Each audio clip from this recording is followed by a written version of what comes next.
end at number 11. Random number, with the 12th mini book full of stories that didn't make the cut acting as a bonus. Gotta admit, it's a bit of a shame because this whole time I was hoping they would get 76 more out of this thing, just so we could make a joke along the lines of, was that the right of 87? Anyway, it means that we're in the endgame now, specifically with the story of Detective Larson and the Stitch Wraith, the overarching narrative that happens in the epilogue of each installment. And that's nothing to sneeze at, my friends. Is that idiom acceptable after 2020? Anyway, it's a big deal since this is the story that's historically had the biggest lore reveals, most notably the hints that led us to believe that Golden Freddy had 2 souls trapped inside of him instead of just 1. And with only 3 epilogues left before the end of the series, this story needs to have itself a really big payoff. So when we last left our heroes, they had just battled a 15-foot trash rabbit called the Afton Amalgamation. By the end, Larson got infected with the glitch trap virus, and Jake, the remaining spirit inside the Stitch Wraith, realized that he could use his, his remnant powers to basically go into people's memories and make the good ones stronger in order to help them. Quote, maybe he could pull a memory out, a good one, and make it bigger and brighter than the rest. If he could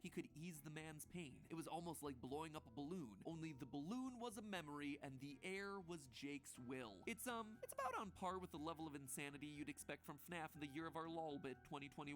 And while that's certainly an interesting story detail, what I instead want to focus on is Larson's half of the plot. The detective who's been trying to piece together all the mysteries around Fazbear Entertainment. Getting infected by the Afton virus has had some weird side effects on him. Specifically, it's allowed him to hop between the memories of a bunch of Afton's victims. Quote, he was getting glimpses of the past. They were memories, but not his own. These images belonged to others from different places and different times. So it feels like this is the literary device that's gonna allow the books to explain the missing children's incident. Larson is gonna get clues via this memory hopping to either see for himself or get the clues to investigate what happened to Susie, Gabriel, Fritz, Jeremy, Charlie, and Cassidy. But then things start to take an unexpected turn. One final quote. As his mind swept him from one visit to the past to another, he always saw the same thing in between. He saw a ball pit. Oh boy, here we go, friends. Get ready, shark. You about to be jumped. You see, despite all the craziness of the Fazbear Fright story, they've all roughly held to the same logic. Technology infects humans, endoskeletons become haunted, people can be replicated, but there was one that always stood out. For those of you who don't remember, the title story of the very first book was Into the Pit. The story of a time-traveling ball pit that allowed a boy named Oswald to go back to the past to visit the year 1985 and see the after effects of the missing children's incident. As he does this, he's chased down by Spring Bonnie disguised as his father. It was weird, because time travel is always weird, but you know, we didn't think too much of it at the time because it was a one-off story in a collection of random one-off stories. But now, my friends, we're coming back to it. Of all the 24 stories that Fazbear Frights has had, this is the one that the big overarching narrative of the series suddenly deems important enough to come back to for some reason. The time travel ball pit. And that's not our only clue that this thing's important. Remember Security Breach, Furry's Rage? More like MatPat's Rage at this point, because not only does the game include a dabbing Chica, but it also features a secret boss battle if you complete hard mode. A secret boss battle against this. A slithering reference to FNAF 4's confusing lore. Chica without her beak, the 6 a.m. alarm clock face, the FNAF 4 locked box, what appears to be an IV bag in the back there. Basically, in this one sprite, we have Scott acknowledging that the real final boss of this whole damn series is figuring out what FNAF 4 was trying to tell us. It's also him poking fun at the FNAF 4 dream theory, considering the thing's name in the source code is Dreamgeist. But of all the stuff that's hidden inside of that head, there's a few random round objects that don't really fit anything from FNAF 4. Are they Easter eggs? Or maybe they're balls from a ball pit, considering that balls and ball pits have never once been important to this series. And in the level where you fight the Dreamgeist, we see screenshots from previous games, sister locations blueprints, a camera feed from FNAF 1, again implying some level of time travel, or spanning across time, because remember, Dream Theory came out before Sister Location was released, which makes that FNAF 5 blueprint reference really stand out here. Now, by no means am I saying that there's time travel in the games or anything like that, but the sudden reemergence of the ball pit in Fazbear Frights opens up a few interesting possibilities. One, that Cassidy died in the pit. Remember, the vengeful spirit has powers that go beyond all the other spirits, to the extent that it's able to trap Afton in a state between life and death. So if anyone or anything is gonna imbue a ball pit with time powers, Cassidy seems like the one to do it. And we know that someone did die in there because both In the Pit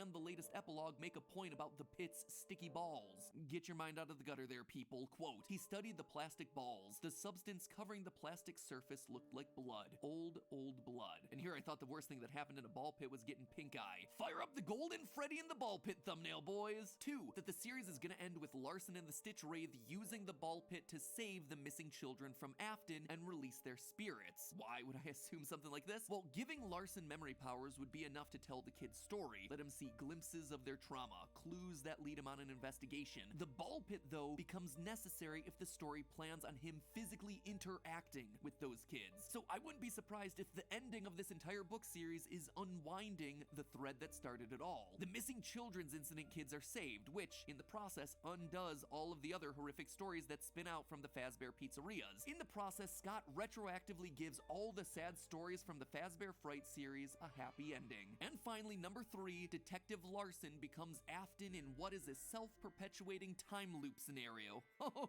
sure, you all laugh, and trust me, I think it's dumber than YouTuber boxing. But hear me out here. We have ourselves a character, Larson, infected by, as the book puts it, Afton's darkness. We also have ourselves a ball pit that allows him to go back in time for some reason that's going to be important to the narrative. So what if Larson winds up going back in time to investigate, only for the darkness to take over and turn him into William Afton, setting all the events of the story into motion? Who knows, maybe we truly do exist in the darkest timeline and Scott Cawthon gave the green light to a story that allows Afton to be a creation of his own future self. Tell you what, it would explain how Afton was able to create such futuristic advanced robotics when he was literally in the early 80s, because that's something that will never get explained. Like I said, that theory is real dumb, but you know, it is on the table. I wouldn't put it past this series. Time travel opens up all sorts of dumb decisions, and time loops are real hot right now. And heck, we do see a lot of ball pits in that new trailer, one that comes complete with a day-night mechanic. Huh?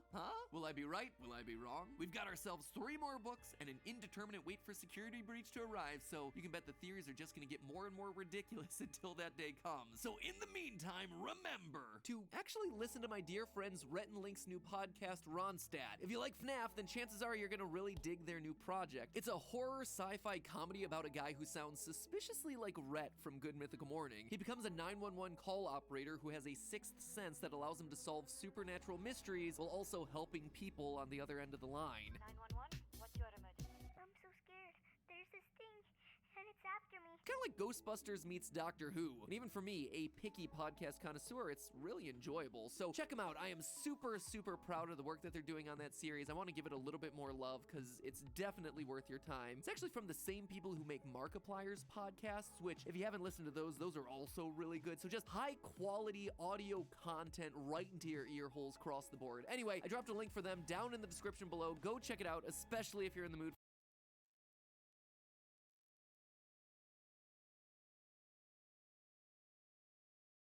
This is going to be a hard one. Today we're going to talk about Fnaf, like we have so many other times before on the channel. Speaking of, how many times have we talked about Fnaf on this channel? Let's see.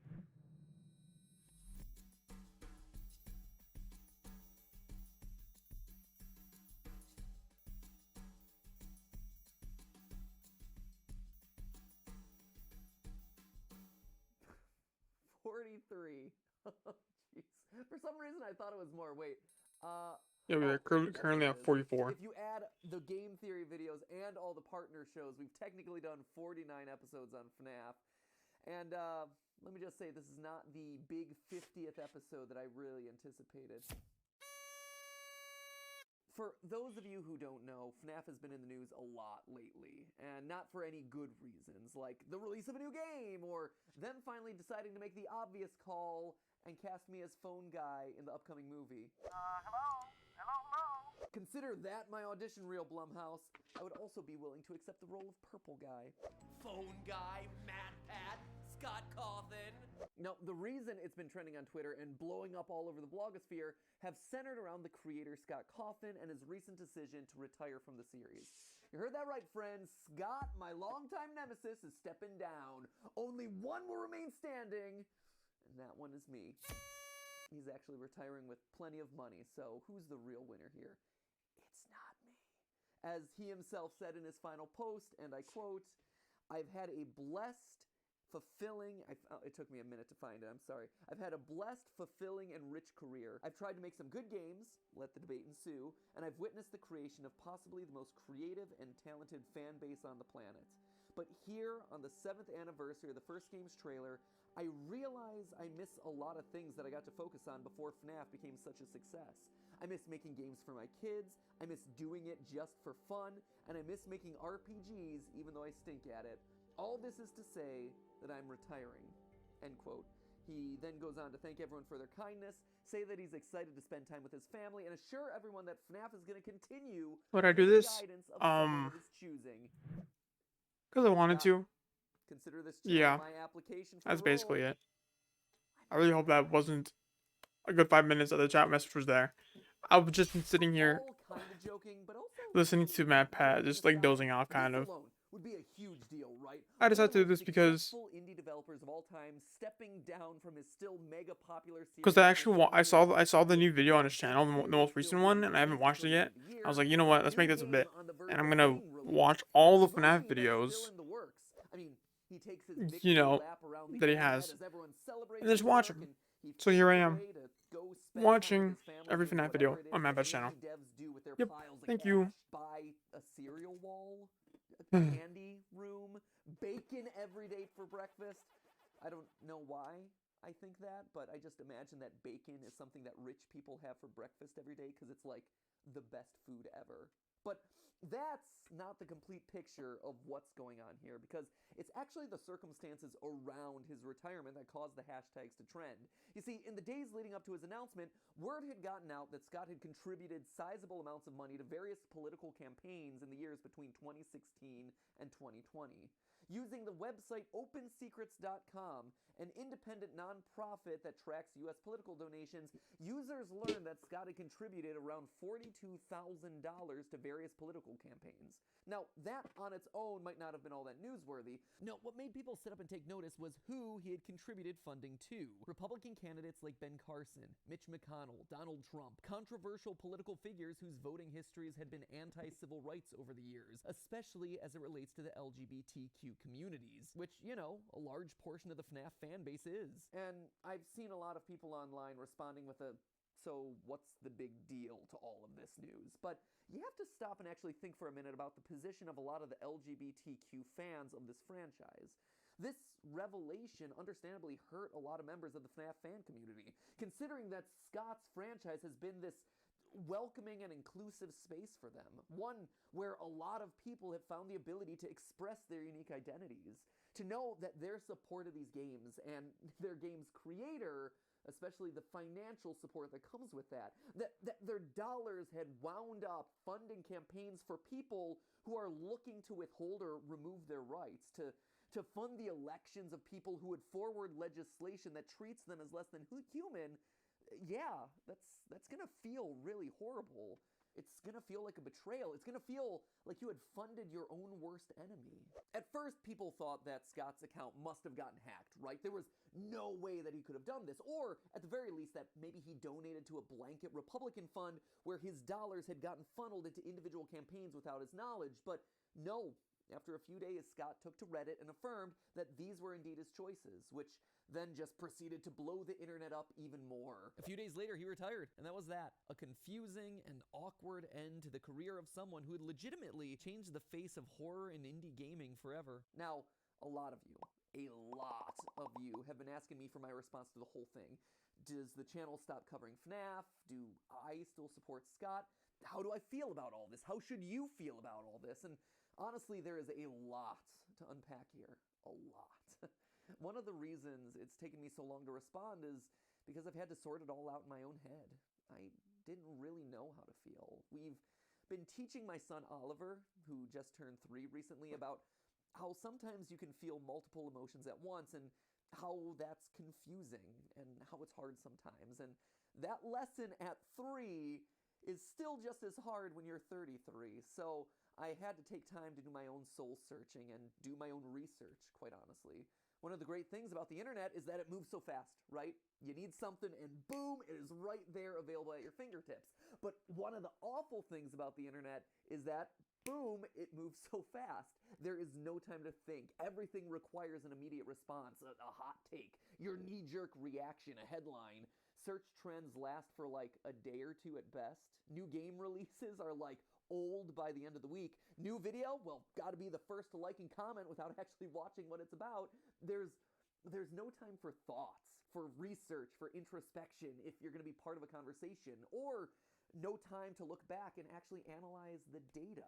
I mean, heck, by the time that you bothered to finish reading Scott's response to all this drama, he had already posted his retirement.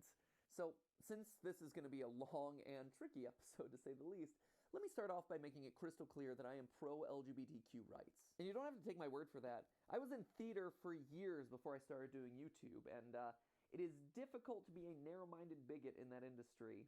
If you know, you know. I'm a member of the LA LGBT Center, and I attend their events because I support their mission.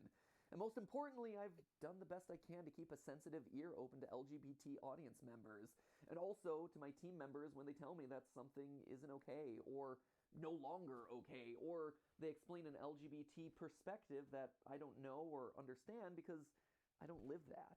I don't have that experience in my life, so I'll never be able to know everything or be able to truly speak on behalf of people in that community, but the best I can do is to try and remain an ally who's always ready to be supportive and as sensitive as I can be. Anyway, I don't say all this to make excuses or try to defend myself by wrapping up in a rainbow flag.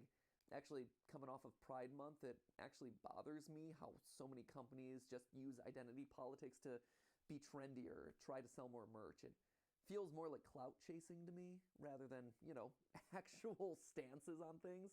Now, I believe that if you want real change, it's not changing your logo to a rainbow for 30 days, but rather it's giving people of all types opportunities 365 days of the year, regardless of how they identify or who they love. And I'm proud to say that the team consists of people all across the spectrum. And I'm proud that they're here because they're talented and they deserve the chance to show off their unique creativity. Which is why, before I get to addressing the actual hardest subject of all this, Scott himself, I think it's important to say this right up front, or I guess as up front as I can in this long of a video. I will still be covering and supporting Fnaf as a franchise. Just like game theory has become so much more than just me sitting in my closet nerding out every week, and is now a collaboration of creative people coming from all different walks of life, Five Nights at Freddy's is much more than just a single guy living in Texas. I know it's easy to point at his little anim dude avatar and assign everything in the franchise to him. Heck, I've made a running gag out of our little rivalry over the years. But in reality, Scott's just a figurehead, a visual shorthand to represent everyone who is now instrumental to the running of this franchise. All the authors and illustrators of the books, other game developers, merch companies, the Fazbear spin-off universe of fan games, each employing dozens of people who use the franchise as their launch pad for their livelihoods, or as their own personal creative outlets. By not supporting the franchise as a whole, I'm not supporting those creators. What just happened? And even more importantly, it's also that I wouldn't be supporting the community itself. Huh? What just happened?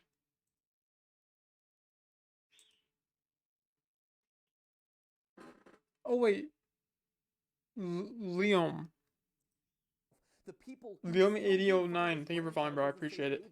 A source of entertainment. Thank you, bro. I know it's pretty boring right now. I'm sitting through hours of game theory content, but thank you. I appreciate you for following. I promise there'll be more entertaining content after I finish watching every Fnaf game theory video. Thank you. What other franchise has so many darn I heard the alarm. I didn't see like the little animation pop up. So yeah. Entire franchise now, not just Scott himself. And let me make it clear, just because I choose to support the series doesn't mean that I think anyone is wrong to not support it. That's definitely not the case.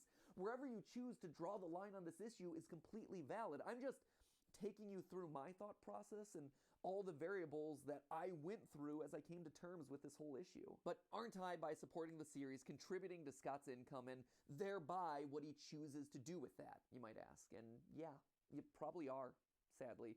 And that's just a choice that everyone's going to have to make based on their own personal criteria. To me, the good of supporting the community around the franchise and the jobs that it creates is worth whatever minor impact that Scott may be able to enact in the political sphere, which is an issue we'll be getting to in a second. Because here's the thing, friends, this sort of dilemma applies to pretty much any major company that you talk about. Have you played any FNAF fan games? Not really. Pretty much everywhere. I can't say I have. Here, let me fix my microphone. I can't say I have played any FNAF fan games. Um, what games have I played? I played the FNAF games for sure, most of them at the very least. Fan games though, I can't say I have. Thing is, like a lot of them are on PC anyway, and I have a crappy PC. I don't have a PC. I have a laptop. I'm streaming off a laptop right now.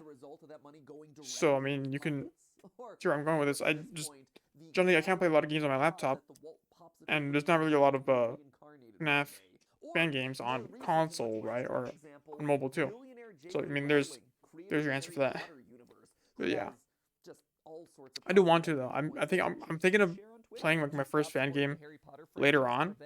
I was told about one. It was like a mix of PvZ and FNAF, which if you don't know me, a lot of the content I did before is PvZ related. So you know that's an interesting prospect for me to cross the two games together. So we'll see how that goes. But for now, I'm just watching FNAF. Yeah. Even if that isn't true, it's still a licensing deal that she profits from, and by going, you contribute to her ongoing success. It is like this impossible dilemma. I think the TV show The Good Place actually summed this issue up best. These days, just buying a tomato at a grocery store means that You speak on for two. I did. Yeah, I mean, I still play it. I don't play it currently. But I have played it, and I have a friend who is also a streamer. I don't know if he still streams too often, but he played only Garden Warfare 2, and what we would do together is we would put on tournaments for Garden Warfare 2, and the VODs are on YouTube somewhere. You can go through my links, try to find them if you want to, for the Garden Warfare VODs. I did a lot of, I did a decent amount of Garden Warfare content back in the day, so you can check that out if you want to. But yeah, they're all like labeled like tournament stuff. So yeah, we used to put on tournaments for Garden Warfare 2. Might do it again in the future. Don't know. We'll see. But yeah, I love Garden Warfare 2. Garden Warfare 2 is like probably one of my favorite games. Or probably at least one of my favorite shooters, because it's a lot more casual than it is competitive. So I don't know. It's more fun, honestly, in my opinion. More fun than any other shooter game out there. I'm sad that it's dying though. So that's why I'm choosing to support the franchise moving yeah. forward. But it leads perhaps to the biggest question of them all, which is Scott himself. How to feel about him, you know? Again, because the internet moves so fast and because everyone just hates to read, I never really saw people looking at what he actually said in his response to all this drama. Instead, just jumped to the conclusion of, well, he admitted that he donated to these people, so he needs to be canceled now. And hey, to some people, that's enough. Just supporting some of these individuals is an outright deal breaker. And again, that is totally your right to make that call. But to me, I wanted to know more, right? Because I had a feeling that maybe this is tied to the state of American politics. And this is stepping way outside of my comfort zone here on game theory, but personally, because of BFN, because BFN is such a bad game. True. I mean, no, the game is already like years old, and it wasn't just BFN. It was EA altogether just ruining the game, right? With the amount of microtransactions and just not supporting the game as much as they should have. And I think with PvZ 3, if you've seen PvZ 3, I think this will be the game that kills the franchise, unless they like pull like a whole 180 and like revamps the game. It makes it so much better, but I doubt it's gonna do that.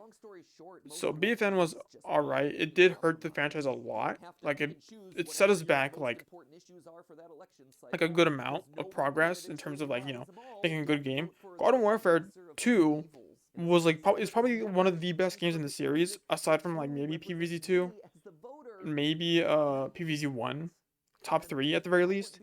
PvZ 2 is a great game, don't get me wrong. It's an easy upgrade from the first game. The first game did so many good things right as well, and it was a pretty decent like first game in the series for what it was, and it obviously blew up, and it became a whole franchise. But yeah, I think top 3 games are PvZ 1, 2, Garden Warfare 2. Top 3. And then, but PvZ 2 was a direct like upgrade for PvZ 1 in a way. It's kind of like its own like crazy mismatch of games already. So I don't know exactly if it matters if it's like a upgrade, but like it has so much more content than PvZ 1 that it's kind of insane. which makes it a pretty good game, and I loved it. I've played it multiple times, and I've played through it multiple times, and I've seen everything that I've got. I've got all my value out of Go PvZ2, yeah. So there's that. Yeah. But BFN though, BFN, it's a sad situation. It's not necessarily bad, but it's just like, damn, bro, like we really went this slow. Like it did not do anything good for the community. That's all I'm saying. Let me put captions. And when it comes to giving Scott the benefit of the doubt, like he asks for in this response, honestly, he has that from me. There you go. Great. Apparently, he is gonna release Going for 3. No way. What, did they say that? Whoa, hold on. Did they say they're gonna release God for 3?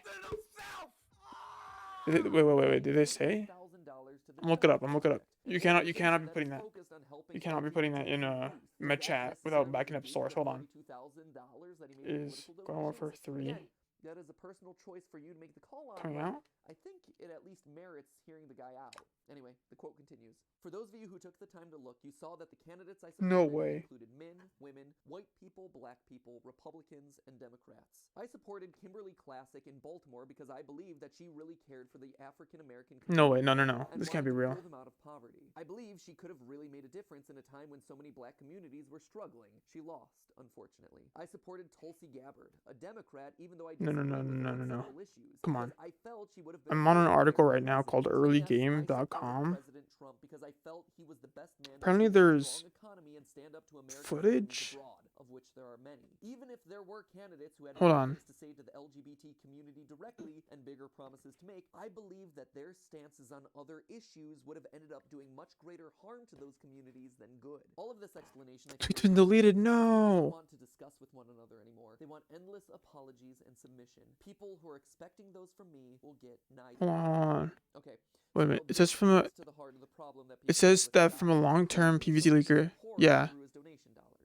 I'm also. Yeah, I'm looking at that too. If you look at opensecrets.com, 16 candidates specifically PVC going for with one 3 Democrat, Tulsi Gabbard from weeks. Hawaii. Dude, it's an instant buy for me. Who, in his response, he not only chooses Nope, to never mind. support, That's but actually calls out as his first choice of candidate for president. I think this that's from actually 2022. it's a bit weird. I'm about to roll into kind of like a Nope. game theory on political donations, which I There's don't like nothing really on but this.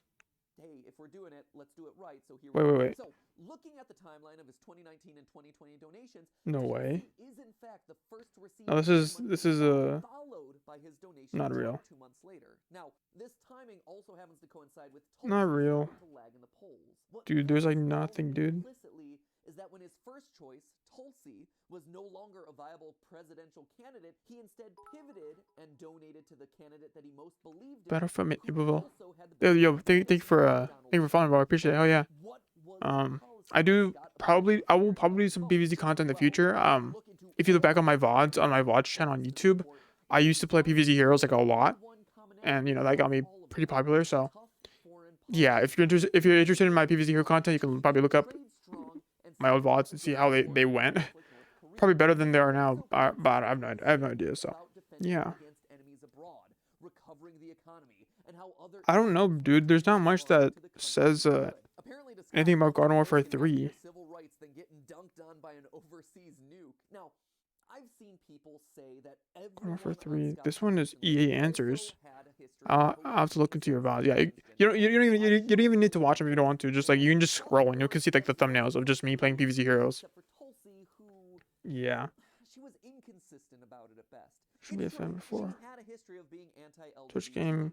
But for 3. since joining Congress in 2013, she supported efforts to promote LGBT equality, including co-sponsoring pro-LGBT. I was about to say, but I don't see. Yeah, I don't see much from Garden Warfare 3. I doubt it then. If there's nothing coming out about it now, then I doubt there's gonna be anything that is substantial for us. She went on Twitter to defend trans Americans in the military. So big ups to her on all of that. Dude, yeah, there's nothing.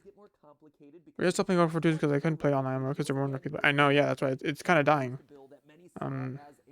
I just wish I can play more. I do wish I can play Garden Warfare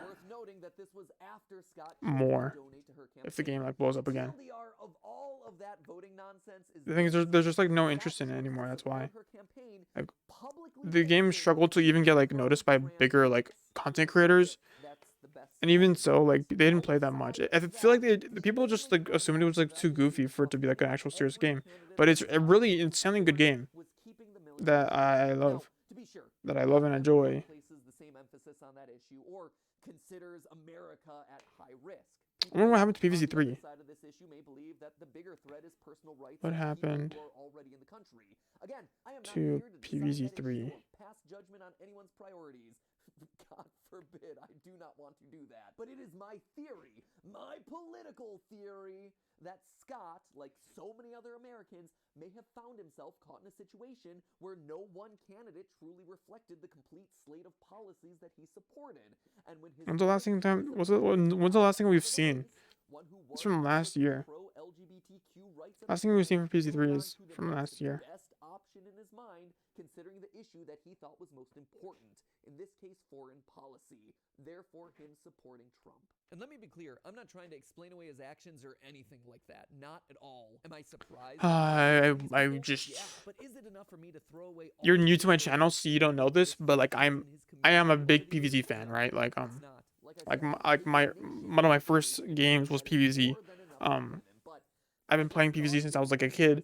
My first version of PVZ, like my first full version of PVZ, was like PVZ on the DS, right? Nintendo DS, and been playing that game for a long time, and it's just it is kind of sad just to see how it's gone. Like it kind of just went quietly into the night rather than just releasing one final bash that really just closed the game out as a whole. You know what I mean?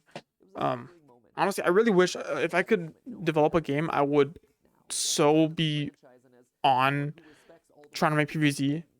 Like if I had game development skills, I would certainly like do my dream would be to like build PvZ 3 from the ground up. I would so do that in a heartbeat if I could, but I can't because I got no money and I have no game dev skills. I have concept art skills. I can create game mechanics and I can build everything. I can do everything else but not code, which sucks. Yeah, I would do it in a heartbeat. As well as I would also want to make PvZ Heroes 2 because PvZ Heroes 2 it was such a fun game when it came out. I just really wish they could have done more with it. They didn't, which does make me sad. But yeah, I do miss PvZ Heroes and PvZ Garden Warfare. More than ever, but I assure you, I'll be here with you for the ride. But hey, but there's like apparently like I don't know what early game is doing, bro. I am gonna be here with you for the ride. But this is a game theory. Thank you for watching, and thank you. I really don't know what they're doing because there's just nothing coming from the PvZ franchise right now, which sucks. But there's nothing I can do about that. Yeah. So we're actually 20 videos left.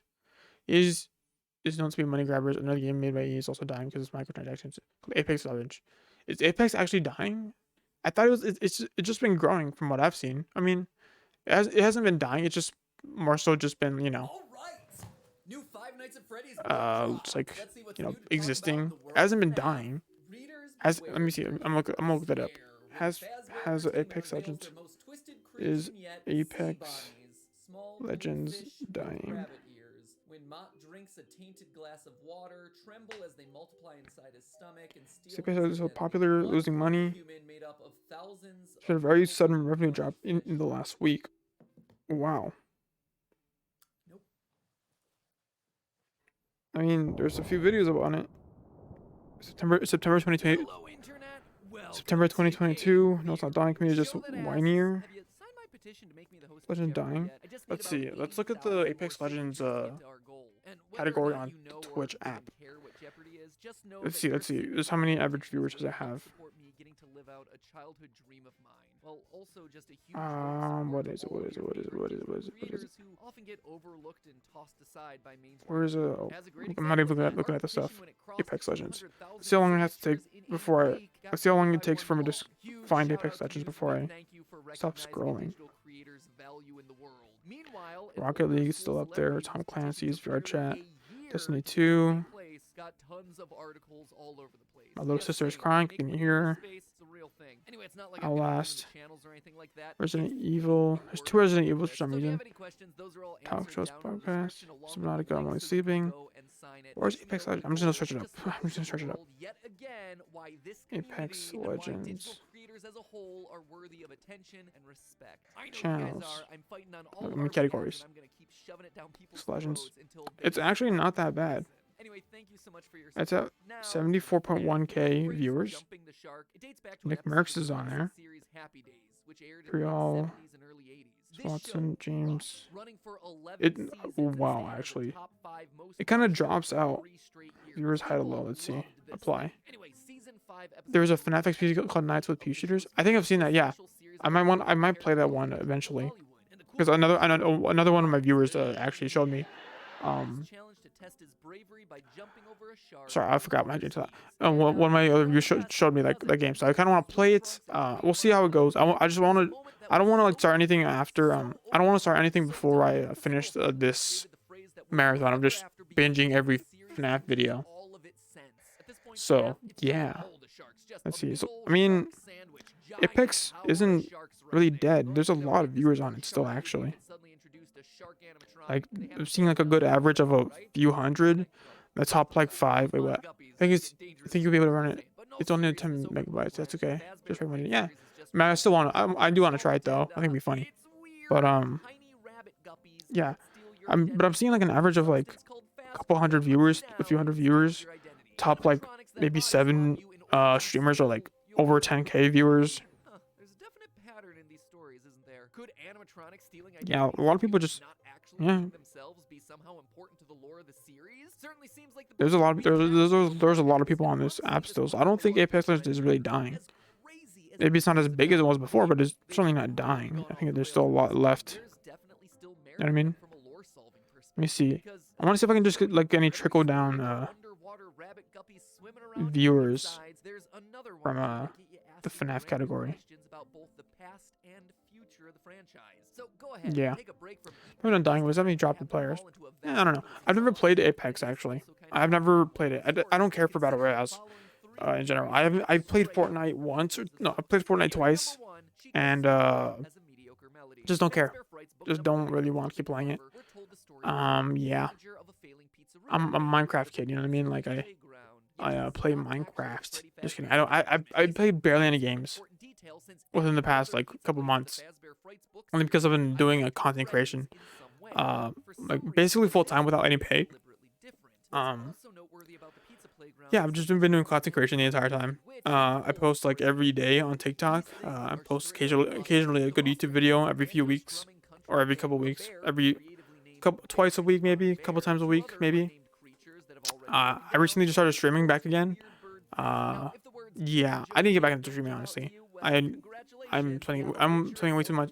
I'm spending way too much time just not streaming. So I was like, you know what? Instead of just scrolling through TikTok every day, wasting time, I will just stream, and I will do that. You know what I mean? But yeah. I don't really. I remember when Apex Legends first dropped, and it was a shadow drop, and no trailer, no nothing, just boom, Apex Legends. Then it just kind of picked up steam, which is pretty crazy. And EA got pretty lucky with it. I don't know how they pulled it off. It is pretty interesting though, how they did that. The one you should not have killed, as evidenced by voice lines like this. But yeah. Everyone underestimates me, but then they turn their back, and I'm like, boo, and they're like, what? Sorry, queued up the wrong clip. I am hungry, dude. I have not ate in a long time. I mean, I've ate a sandwich. I've ate a sandwich in the past couple hours, maybe, but I haven't ate anything big in a while. Stream again. I'm playing this thing called Eddie and the Misfits. Frick is Eddie and the Misfits? Let me see. Hold on. Eddie and the Misfits. Anyway, the mediocre melodies, a generic Freddy alternative, a country pig that plays Oh, this looks so cool. named other characters that I like break that one. down frequently. It seems like Pizza Playground's So funny. animatronics Random are games indeed to the rent. mediocre melodies, which makes the Nice. fallout of a weird So you just version started of streaming Chica again? brand So wait, let me see your channel. interesting. Was Chica originally a mediocre melody? Chica has always been a bit of an oddball in the group. For instance, she's the only one to go missing for a game, specifically in Sister Location when she's the only one of the core 4 to Like not 15, by the way? appear. Okay. And if you'll That's remember pretty cool. all the way back to the teasers for Sister Location, Let me see if I can help you Chica's out in your was listed streaming in the career, I source guess. I code don't know. as a separate establishment I'll see what I away from can- Circus Baby's entertainment I'm looking at your rentals. channel. We also know that Freddy and Spying Bobby on have you. been together since their literal golden days, which means that Chica Very nice. had to have been a later addition to the crew. 14 Maybe followers? she Not was with bad. Another band of animatronics You're getting there. the entire time. I mean, even the theming makes more sense with the mediocre melodies. Something about What do you play on? animatronic wearing a bib just fits better alongside Stalker? the farm I, band dude, you have a shaped public band account and you with subtle stream, dog. walls. Like, Kinda makes you wonder how what Fox am I is not doing allowed with to look at their your content. account, bruh? Anyway, the reason I bring all Bruh. this up is that for a long This time I've dude. suspected that Chica is the key What do you to the stream whole on? timeline of these games. No joke, I've literally had Laptop, on my maybe? inbox for years I'm not sure. addressing I don't know myself you. asking me to follow the missing Chica, since her coming and going from the lineup seems important, but up until now I've never had enough dots to put together in a timeline. We've known for a PC? long time that she's Nice. the first to get Very stuck cool. with the little girl suit. I'm on a laptop. Yeah. What's the life of being Now, this poor? story potentially connecting her Just to kidding. mediocre melodies is yet another piece of evidence that we can use. So if Oh, you ever crap, see a bro. video titled "Follow I am the Missing hungry, dude. Chica," you'll I'm know digging a that good we finally Domino's figured it out. pizza. Theory number 2, Balloon Boy solves a lot. I'm just joking, but I know. I don't know if you Bruh. noticed this, but 50 videos into our I need the Fnaf Misfits. series, That we looks pretty haven't cool, though. talked about Balloon I wanna Boy play that. once. Not a single theory dedicated to that guy. Go I back like to how the I like Fnaf the time, way they intentionally avoided they it, look, largely like the because actual of animatronics, like from his like design is the different, his you know behavior is back in the different. He day. doesn't seem That one easily bear, suggested by the kids. one bear Honestly, band. I've just never had a good sense of what to do with Balloon Boy in the lore of this franchise. It's really fun and scary. I bet it is. In that same I played very little we're introduced um, to Porter, the handyman who's horror supposed to games in my inform the life. faulty animatronics of the pizza playground. But I just don't do a lot of horror. of bigger things. FNAF is like really the only horror game that I've Genius. been And his plan interested is to like take I've Warden obviously and been transform interested it in, into something but it's not even that wild. scary anymore. It's just like a game, Almost right? finished with the Like jump scares can prototype get you, but it's not like a low-cost, ooh hyper-functional scary animatronics game. inexpensive Whoa, and you know what I mean? not It's because like whatever. aspires to greater things. Quote again, once I get a patent on my But invention I and find a can't buyer, do a lot of the scary authors games. so fast that What's the the dust other settles. scariest I game? mean, taking I've played. Warden and Is Resident finding Evil a way to move called around, considered yeah, a scary sure, game? earn you some quick I guess cash. maybe the But earlier games are. it The most works. recent one, So Resident Evil to Village. I turn a don't care log for it into an really. actual moving It doesn't feel that character, scary. It's no just more like methods or creepy, I fast guess. glue required. He flips the switch on its back and it just And it's more like a goes. entertainment Describe it than as then it feels like a models from high horror. school art class. Kinda. Yeah, it's Specifically not really. about that worried a figure in a fuzzy suit Cause it's more like versus a bug fantastical. or a Like fox or a there's bear cinematic who's scenes in it. You know what I mean? Like it's animatronic. In short, it feels like a God story of War was type long. vibe. You know what I mean? It's like Reading the story felt like reading it's like you're playing a movie a little bit. brilliant You know what I mean? creator and animatronic inventor just looking That's for how a I feel buyer about to that. partner up with to But I develop played Resident a Evil buyer like may once be named this past Halloween. Seems to me that What other Fnaf scary games are was there? I've always not played a lot of familiar scary with the great games. idea, and his earliest experiments were in the form of these living wooden dolls. like an advent- This, in turn, It's like an explains adventure sort of both thing. Yeah. Balloon Boy and the I do kind of want to play Mystery for that, Star. but This I've honestly already story seen like the is entire similar game, so to like the it doesn't really drawing matter. models from high school art class, which, if you're not I do want to familiar, play some more are these games though. guys. I do want The I do want to play average some more like of those little kind of adventure dolls games. wandering around these pizzerias It's that difficult to look play games on stream because I want to play a game that like I would be able to put input in Hi. Hello. while like not having to like focus too much on it, right? Because I tend to just like quiet down when I'm playing games. I tend to just like focus on the game and quiet down, which means the stream would be less boring if I did that. That's why I think card games are so good. PvZ Heroes, great example of this. I can just like not focus so much on the game because I can take one glance at it, right? I'd be like, oh, I'll be like, oh crap, like this is what's happening on screen right now. Place this card, move on, right? Talk about what I was talking about before. Like that was how I gained traction, I guess, when I played PvZ Heroes back in the day. Other than that, though, it's like turn-based games, I guess, maybe. I'm not sure. The most I've played is like maybe PvZ Heroes. I play PvZ Heroes, obviously. Just not a lot of turn-based games that I've played that I care much for, I guess. What turn-based games do I like? I mean, other than like PvZ type games, I don't know if there's anything else that I would consider. My favorite types of games are just like adventure games. Like the games I play off stream, which I should play, which I should play on stream, are.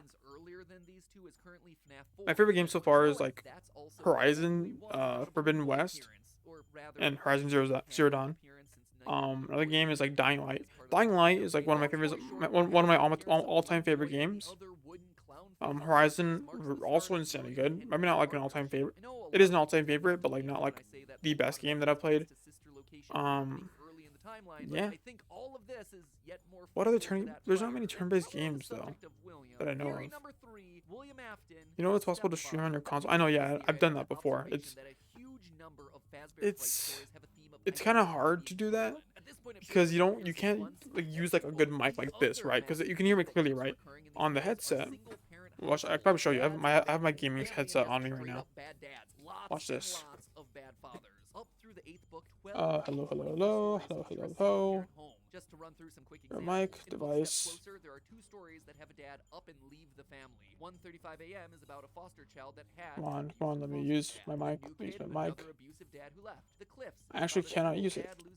Breaking Wheel has the character Hello? as a single dad who's, quote, trying his No. best. Wait. And the short story What We Found, which is basically just a retelling of Fnaf 3. Okay, I actually can't. I was gonna use my headset mic, but I don't think I can right now. Damn. But it's obviously worse. Can you hear me? Yeah. Why are you saying hello for? You're in chat, dog. Can you hear me? Pretty sure you can hear me, right? At this point, we're fairly certain that the orange guy from the Fnaf 6 minigame But yeah. is purple guy It's just, who is also it doesn't William Afton, and we see do, that he's far like, from a caring and compassionate father, banging on doors, streaming on console was kind of just more difficult to do because the audio quality is more a little worse, as well as like what's it called? Audio quality is a little bit worse, as well as the stream quality overall, because the console's like running a whole game as well as stream it at the same time, so it's gonna be worse. But I do stream by putting my console beside me, connecting it to my laptop through OBS, and then playing it like that. Which I do. I played several games like that way, like connecting my PS4 to my laptop and then running the game from there. And I played the Walking Dead series, the Telltale game. I haven't finished it though. I do want to finish it. I want to do those eventually. But what else? Yeah, it's just I've streamed on my console before. I did the tournaments like that as well. It's difficult to do, but it's possible. I am like hungry. Yo, up shape. Thank you for following, bro. I appreciate it. Hell yeah. Thank you for stopping by. But yeah, I've streamed the tournaments through console only, which is like much more difficult, and you can't see chat as easy, right? And the thing is, actually, the way I usually do it when I stream only through console, right, which I don't do anymore, honestly, because it's better just to stream like with my whole setup right here. You can't see it. I'm not gonna turn my camera towards my room. But like I have like a TV, like a third TV, like over there, which would I connect my consoles to if I want to play on my bed, and it's away from my computer, so I can't use my computer while I'm streaming through my console. So it's hard. I can't, right? But there's a better way to do it anyway. So I just do it like that, like through the OBS, through the laptop, like while I'm sitting here, and it's just easier, just better, just better. I do kind of want to buy. I can't do it because I can't afford it. I do want to kind of buy. I want to buy a third monitor, only because when I'm streaming through my console, I only have one screen to use, which is the my laptop screen. Because on my second screen, I have 2 screens right now. My first screen is over here, and then my second screen is right here, which is the screen to my laptop. I can only use my laptop screen when I'm streaming through my PS4 because I have to use the big screen over here, or to display the PS4 screen. You know what I mean? You know what I'm saying? So there's that kind of complication there. Yeah. So I think a third monitor would be nice. Not necessary, but it'd be nice. It'd be a bit more helpful to use. But yeah. Sorry if you can hear that. Can you hear that? Let me see. Yeah, no, sorry. Yeah, it's fine.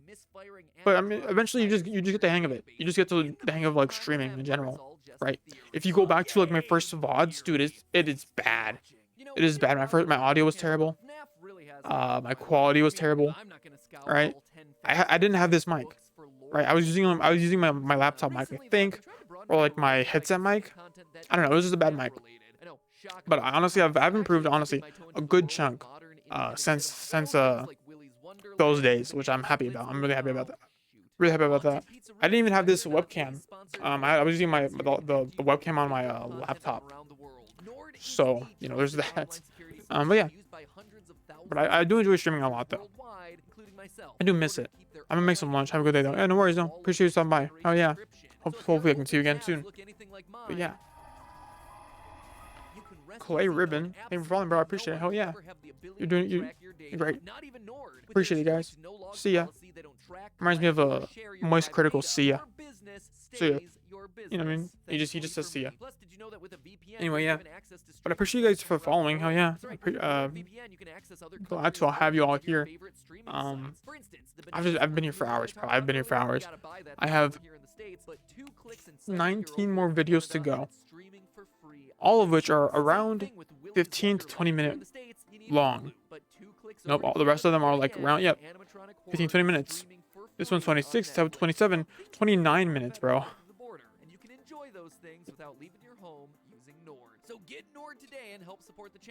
Dude, this is hours worth of content. It's free. It's free. What's 3 lost views gonna do for MatPat, right? You know what I'm saying? I'm chilling. I'm chilling. I'm chilling. Right? Kill me. Okay, but yeah. NordVPN. What do you guys hear? I'm gonna talk about stuff while I just let these videos play. The TikTok ban. You're gonna be a Fnaf expert, bro. After this, bro, big brain, everything, bro. I'm gonna be the smartest FNAF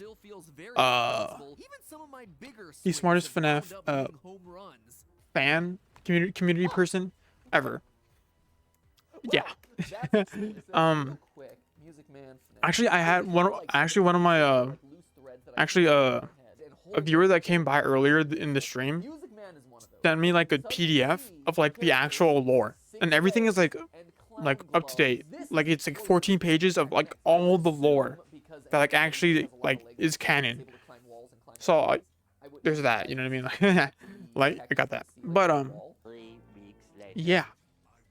Let's talk about the TikTok ban, shall we? I know the TikTok ban is happening. If you don't know, TikTok the app is very close to being banned. You might be asking yourself, why does it matter? Who cares? Why? It's a stupid app. Like, well, I'm gonna tell you why it matters, because the ban is not just about TikTok. The ban is total control over the stuff that you do. That's not an exaggeration. They said the ban, in particular, the papers on the ban, I don't think it will ever happen, bro. You're wrong. You're playing wrong. I'm just saying. Because listen, right? The ban, I can't pull it up right now because my computer will probably crash if I pull it up. But if you look at the ban, any app that you use that is like considered to be owned by like a hostile country, which is not defined, right? They just said hostile country, or like, you know, adversary country, which they can just deem a country as an adversary at any point. If you are using an app like that, they have the ability and the right to fine you $25,000 or up to $1 million if it was like intentional. And same thing if you like try to avoid the ban by like using a VPN or anything, right? And up to like 20 years in jail too. They're saying this is because like protect the safety of the citizens. It's not. It's generally not to protect the safety of like the American citizens, because this is just to control what you guys do. They want everyone to be on American apps. I can give you evidence for this too, right? So currently, at the moment, right now, there are riots going on in France. If you don't know, like they raised the retirement age from like 44 to like 46 or something. They raised the retirement age by like 2 years in France, right? And there are riots everywhere right now. Now, why does it matter? If you go to Instagram, right, and you search up France, just France, you'll just see like happy pictures. You just see just like all like, you know, pretty pictures of people going to France, having a good time. Go on TikTok, search France, it's all riots. It's all about the riots that are happening in France right now, and that's what's important, right? Like I'm not trying to be a conspiracy theorist. I'm not trying to like spread some weird information. It's just a fact at this point. If you I don't know if you guys are part of like that whole sphere, but if you watch the TikTok CEO, he came to America and he testified in front of Congress, not Congress, like just a ton of like lawmakers, right? Like for each of the states, all of them, they just did not let him speak, right? They didn't want to have a discussion with him. Rather, they just they knew they're gonna be on the news. They knew that it's gonna be clipped and taken out of context. That's what they did. They didn't let the dude speak. They didn't let him explain himself. Instead, what they did is just they stated a ton of like baseless stuff, right? They tweeted like they just said a bunch of baseless stuff that was inaccurate and just probably just lies to make the CEO look bad, as well as like the people that are gonna watch this are not gonna think properly about this, and they're gonna be like, oh crap, the CEO does not know what he's talking about when he just doesn't have the chance to talk. It was even worse than Mark Zuckerberg's meeting. I just don't care for Mark Zuckerberg's meeting. I didn't watch it. The problem with that is it's still an American-owned company, which basically just means that America just has the ability to do whatever they want, has the ability to like portray whatever they want to the American people that use Instagram. The thing that makes TikTok much worse is because TikTok is not owned by an American company or like an American person, and like, you know, it's not controlled, and it can't be controlled by America. Can I connect to Wi-Fi? I know, dude. I know. It doesn't have access to my Wi-Fi. It's like, bruh. Like it's absolutely idiotic. The problem is they know what they're saying, right? Even if the questions seem dumb on purpose, they know that there's a lot of dumb American people that are out there. So they're gonna side with Congress no matter what. So when you ask these kind of questions, the people that can't think critically are gonna be like, oh crap, these are serious questions. These are questions that matter, right? Like it's like no, dude. It's like, come on. Like, and the ban itself, it's so corrupt and it's such a violation of like human rights. It's insane. And they're all blaming it on like freaking what's it called? They're all blaming it on like they're all blaming it on like just like China in general. They're saying we're doing this to protect us from China. China hasn't done crap. I have not seen a single thing from like the Chinese government, like about the Chinese government.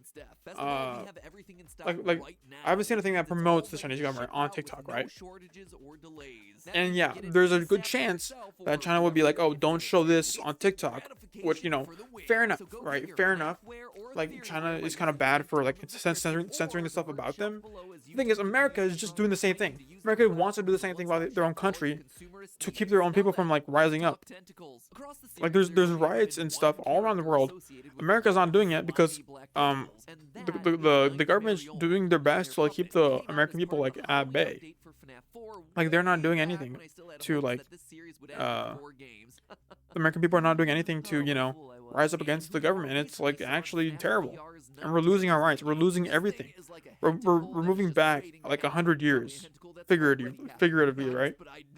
So yeah, there's your daily news for the day. Let's get back to the daily Fnaf program, I guess. What is going on in the world of Fnaf? Well, I don't know. The captions should be on. I don't know why. Captions are not on. I'm hungry. I'm genuinely hungry. I'm very hungry right now. Yeah.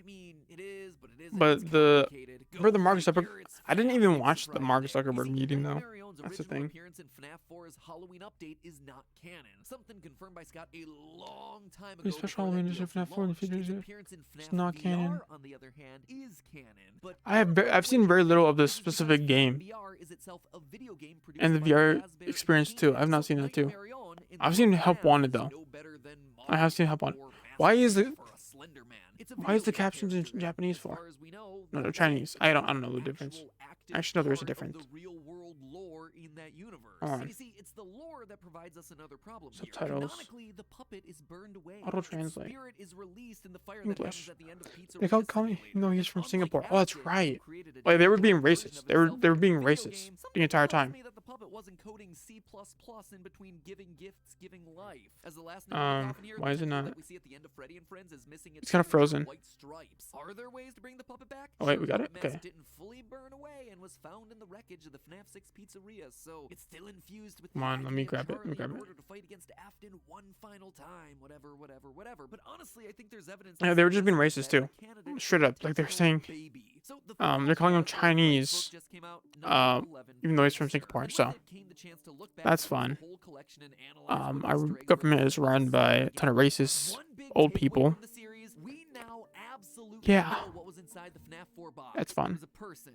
Don't at me I just about can't this wait one. This for, is you know, undeniable at this just point, and nothing a you say couple, is a gonna few more change years my to mind pass. about Let's see how it. things Here's go why. out. In Let's Prankster, see how this things line span goes out. in the finale, quote, Jake I genuinely feel found like we're on the very verge of like close to all that collapse. Eleanor I'm gonna keep it. played. I'm gonna keep it. I'm gonna keep it a buck Specifically 50 with you side guys. here, I genuinely Eleanor feel like is we're on the this verge of book collapse. stand-in for This country. Baby. The real girl had been locked But we in got a FNAF to trunk keep us in the along the abandoned way. building where You know what I'm Jacob originally saying? You know what I'm found saying? Eleanor. Now, You know what I'm this saying? one instance alone wouldn't be Yeah. enough to make me 100% sure about this, but they repeat it twice. Earlier in the same What is going on? stretch, What is like what is 20 or going so on, pages, dude? The exact same thing happens again. Frick. Only this I time can't scroll it's down 'cause, Eleanor that's locked in a box waiting to pop out. And if then I those can't two see the times playlist. weren't enough for you, in the Frick. final FNAF novel, The Fourth Closet, Baby hides a $1 person million inside of a for large St. Jude. chest Nice. and then goes to steal their identity. Quote from this book: John moved to a Mm. large green chest, the paint almost entirely worn off. There was no lock. John knelt beside it, found the handle, and heaved it open, then shuddered, falling back and pushing himself away. Jessica, he gasped, moving back to the chest and leaning over it. Jessica, what, What John? is- I'm trying to listen. It's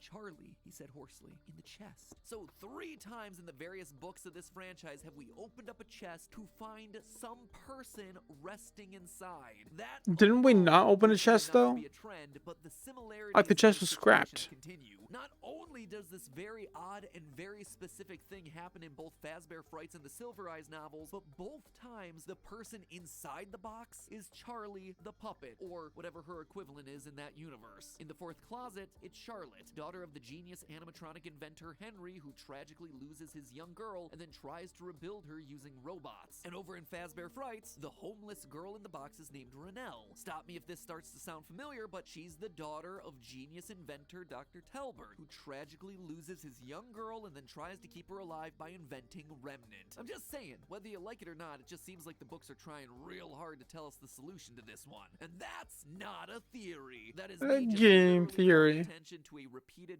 pattern in the books. Anyway, with the final Fazbear Fright comes the ending to the Stitch Wraith story that I've been yammering on about for the better part of 2 years. And for good reason. This one story, told in short chunks at the end of each novel, has contained some of the biggest lore reveals of any piece of media this franchise has ever produced. It was this story that really strengthened my belief in Golden Freddy having 2 souls inside of him. It's also the one that gives us that scene that we just talked about with the box. It even has a lore dump in the final pages where they just outright define what Remnant is. So that's why it really caught my attention when Baby started to do something that was completely out of character, shooting long black tentacles out of her body. Quote from the book: "Her Did you eyes watch The bulged, Last of Us show? black tentacles shot from I've her seen mouth, the from her first fingers, from her episode. toes. The problem is I don't have The Black Last of Us, so I minds can't watch it. black I mean, I don't have a slithered over the what's floor. HBO? Tentacles HBO flew Max? from her and I don't have wrapped HBO around his Max, face. so I Yeah, cannot watch it, that's which the makes deal. me So we have sad. ourselves Baby, an But it's okay. animatronic that can transform into I'll watch it eventually. I do want to watch it though. I've seen the first episode.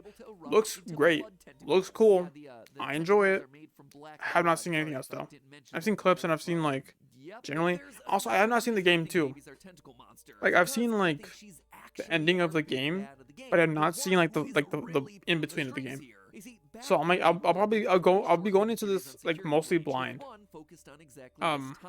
If I were to watch the show, I do think it's cool though. I do enjoy like all the zombie shows we're getting, like all the zombie stuff we're getting so far.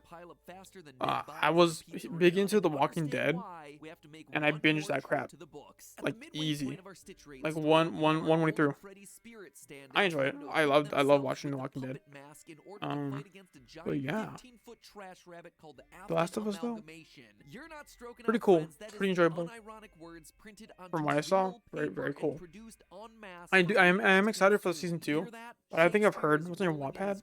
I have a Walking Dead inspired web novel that I write every week, and I upload it every Saturday. A new chapter. Yeah. If you want to check that out, I was saying, I was really into The Walking Dead, and it just kind of inspired me to write my own Walking Dead series. Yeah. So I'm writing that right now as we speak. Not as we speak, but you know, during the week I get it done, one chapter a week, which is about 2-3 pages of writing. Pretty easy to get done in one day, which I usually do. You know, I upload it and I get it done. Says user. What? Hold on, let me check. Well, you know what? That's right, because I changed my name. I did change my name, probably. Hold on. I'll fix it up right now for you guys if you want to. Give me a second there. Let me see. About. Oh, is it on my link tree? You don't just include a mecha suit like that in your game if all you're doing with it is stealthing around a mall. You insert that sort of stuff in order to punch serial killers. Oh, that's right. I didn't update my links. Frick, I'm like screwing myself over. I didn't update my links at all. Why is it? Are they corrupted by Afton? Maybe we destroy them. Okay, wait, hold on. Mute you.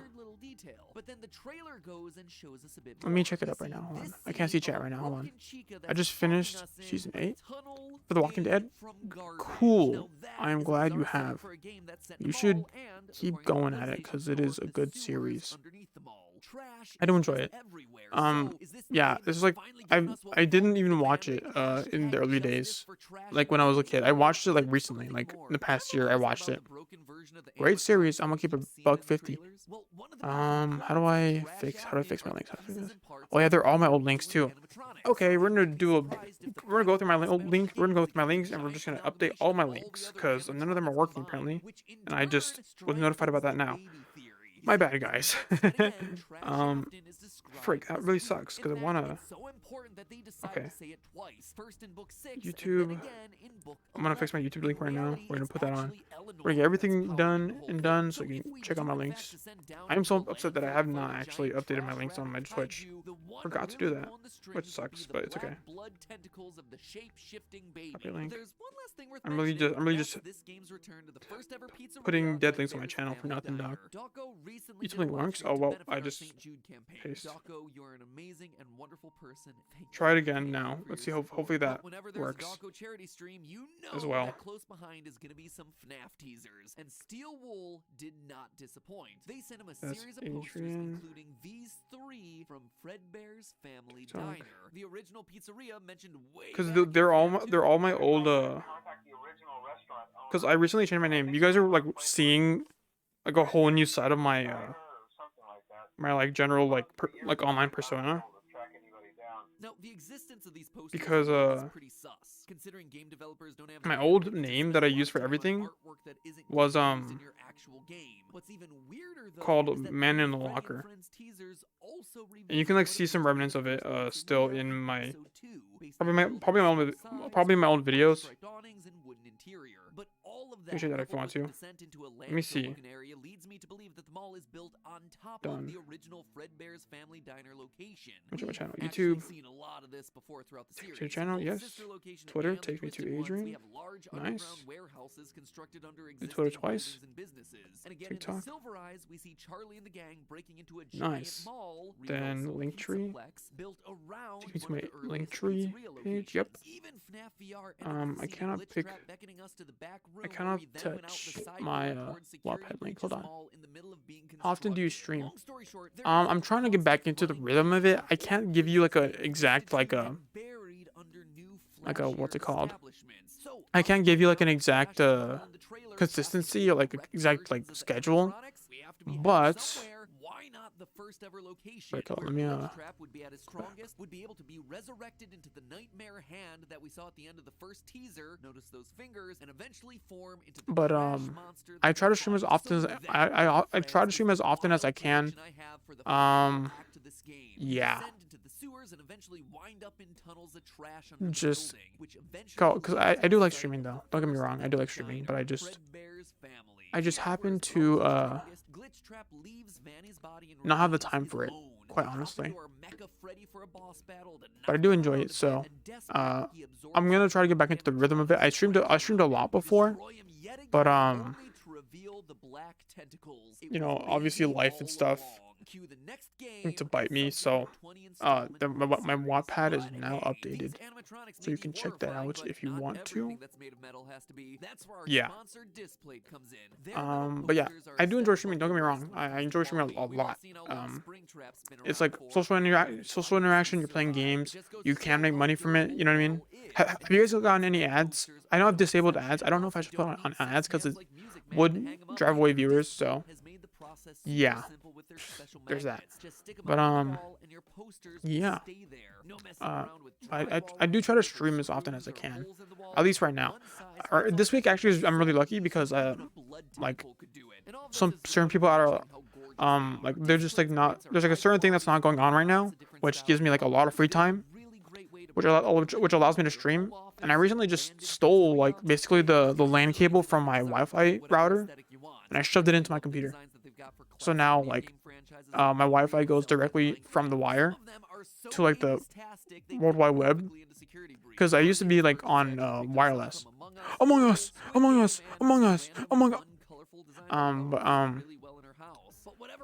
you know what I'm saying? Like I get to stream with like decent quality now. Because back in the day my streams were bad. You know what I mean? Like it was like it actually still is. It was like 480p, right? Like 15 frames a second. It was bad. It was bad quality. But you know, now I'm just chilling. You know what I mean? Yeah. That's generally how my stream works, I guess. But I am trying to be more consistent in my streaming schedule. So don't be surprised if I show up in your notifications box a little bit more often than not. Or, you know, if I less so. You know what I mean? Can I actually finish the playlist today? No, I can't. Let me see. Let me look at the remaining videos. So there's 1, 2, 3, 4, 5, 6. There are a lot of things Times to solve 20. in this massive game, as lore hides behind every pirate poster and inside every arcade cabinet. But the 3. theory I have today goes to the heart It's of about this game, addressing the 3 one more character hours that we of spend content? a No. lot of time with, but don't actually see 4 or all 5 more the time. hours And that's our main character of security breach, FNAF? Gregory. Yep, in a franchise full of dead kids, I want to focus Yep. on the first ever living 5 more hours of child FNAF. scene in the main story of the games. Oh, can I Except finish for it at briefly midnight? gaming Oh, that'd be again. crazy if I can finish it at midnight. Who is Gregory? Ooh, interesting. What is Gregory? And Wait, is it why not such a playing? cold-hearted savage Should be to playing. Roxy and the rest of the animatronic gang? I'm so mad that you're driving Yeah, it without my is. permission. Oh my gosh! Gregory is brutal. My friends, the answers to those questions will recontextualize everything that you thought you knew about this series. So let's begin. Whoa. Hello, Internet. Welcome to Game Theory. A show that can't help but stuff its face with FNAF lore like Chica stuffs her face with pizza and garbage. I guess at this point it kind of applies to us too. Anyway, if you want to stuff your YouTube feed with FNAF videos, then hit that subscribe button right now, because today starts what I expect to be a 3-part series into the many unsolved mysteries. 3-part of series? Breach. I mean, on the surface, the game seems pretty self-explanatory, right? Survive being trapped in a mall for one night. No way. Sounds like the new team forgot to read the title of the franchise. Bro. That's nothing. That's easy. He's posted Start looking into about secret 12 movies, secret tapes, secret FNAF endings, videos secret minigames, within the and past don't year. bother to read There's all one the FNAF video a detailed month. item descriptions. You Okay. learn that there is a It went from lot 8 more FNAF videos a stuff year that looks both backwards at the to scenes that came 12 before, of them forwards in a to year. what is coming next. Stuff that, quite Bro, like, frankly, ramped it I'm up still working on these piecing past few, together. This is a big game with years. lots of places to hide things. But today, I want to focus on a mystery that I do feel like I have a pretty solid I do think handle on. FNAF Secret Reach is pretty good. Between Gregory and Glamrock Freddy. What's the deal with this random kid and why Gregory has to be a are robot. Like, there's suddenly no trying to reason. help There's him? no reason for him not to be a The game robot. kicks off with this incredible cutscene. Everyone is living their best 80s-tastic lives on stage before Freddy suddenly Hold on, glitches let me out check and something real smash quick. cut to Gregory just being there, I guess. It is one of the weirdest, most jarring intros. Oh, to it's a like game several ever. more And pages from long. that point forward, we're just expected to assume that everything is perfectly normal, no explanations necessary. So I wonder how many I pages I want to got give you that after one. explanation because I strongly suspect that this boy is not a boy and this robot is not a robot, and that the story of their relationship is one that's trying to make amends for one of the earliest and most pivotal points from this entire 30 pages, bro. To begin, let's establish Damn. what we do know about Gregory Okay. in order to piece together the rest. So, what Yeah. does the game offer us in terms of his backstory? Nothing. First and foremost, we know that he's pretty much off the radar. At the start of the game, Freddy does a quick scan only to realize. Your guest profile is unknown to me. Similarly, when security guard Vanessa is chatting it up with Freddy, we hear this part of their Yeah, conversation. because he's a robot. That is great news. He can be returned to his parents. He can't. Turns out there's no record of him. Why would they have Gregory is not the record of guest him in the at first Pizza place? Plex. How would they Let's have see, access to that in the first place, though? nowhere That's the else thing. In the game's bad ending, unlocked by just leaving the building at 6 a.m., we see Gregory winding up in an alleyway sleeping in a cardboard box. He appears to be homeless. He's an orphan. This then explains a few other things that we see around the Pizzaplex. In a couple of hidden locations around the building, we find little dens that are filled with drawings, plushies, and beds. The most notable one being the one behind the daycare center. Gregory seems to be living inside the Pizzaplex, which would explain his lack of a guest pass. We can't even be sure that his name is Gregory. In the game's opening scene, Gregory has no issues speaking to Freddy. Will you shut up? Who said that? I did. However, The tournament looks like when a Freddy choppy in asks terms of him for his animation. name, he stutters. I think it looks fine. Gregory. Why would I- he stutter on his name when It's he not just choppy, clearly it's pretty finds smooth, to be everything honest. else just seconds It just before? looks like So, not as got high it? Gregory's quality, just some homeless kid right, who as, suffers out in the Pizzaplex and happens to get wrapped up in It doesn't feel like as high quality as you know the other Pixar movies are typically, right? I don't like the fire animation. I think everything else looks fine, but the fire animation on the one girl and like the one people kind of like they don't just look that like well made. You know what I mean? It looks weird. I should probably like rewatch the trailer. I do enjoy it. I do like the song too as well, like the.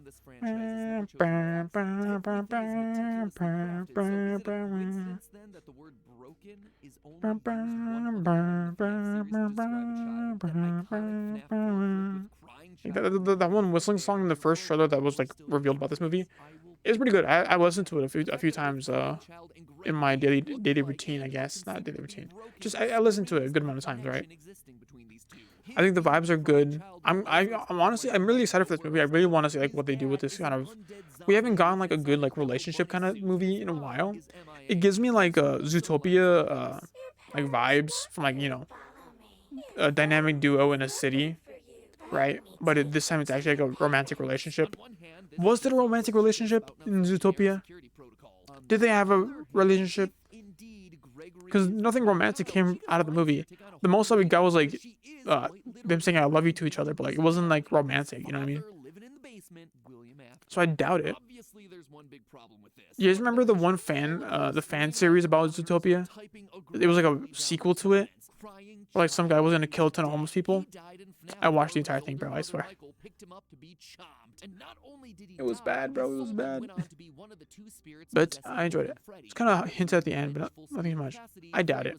But Zootopia 2 is confirmed, which I am excited about. Which I am very excited about Zootopia 2. Why? Because it's a whole new world. It kind of the movie was really good. They kind of put like a lot of effort into like making this world like really like unique.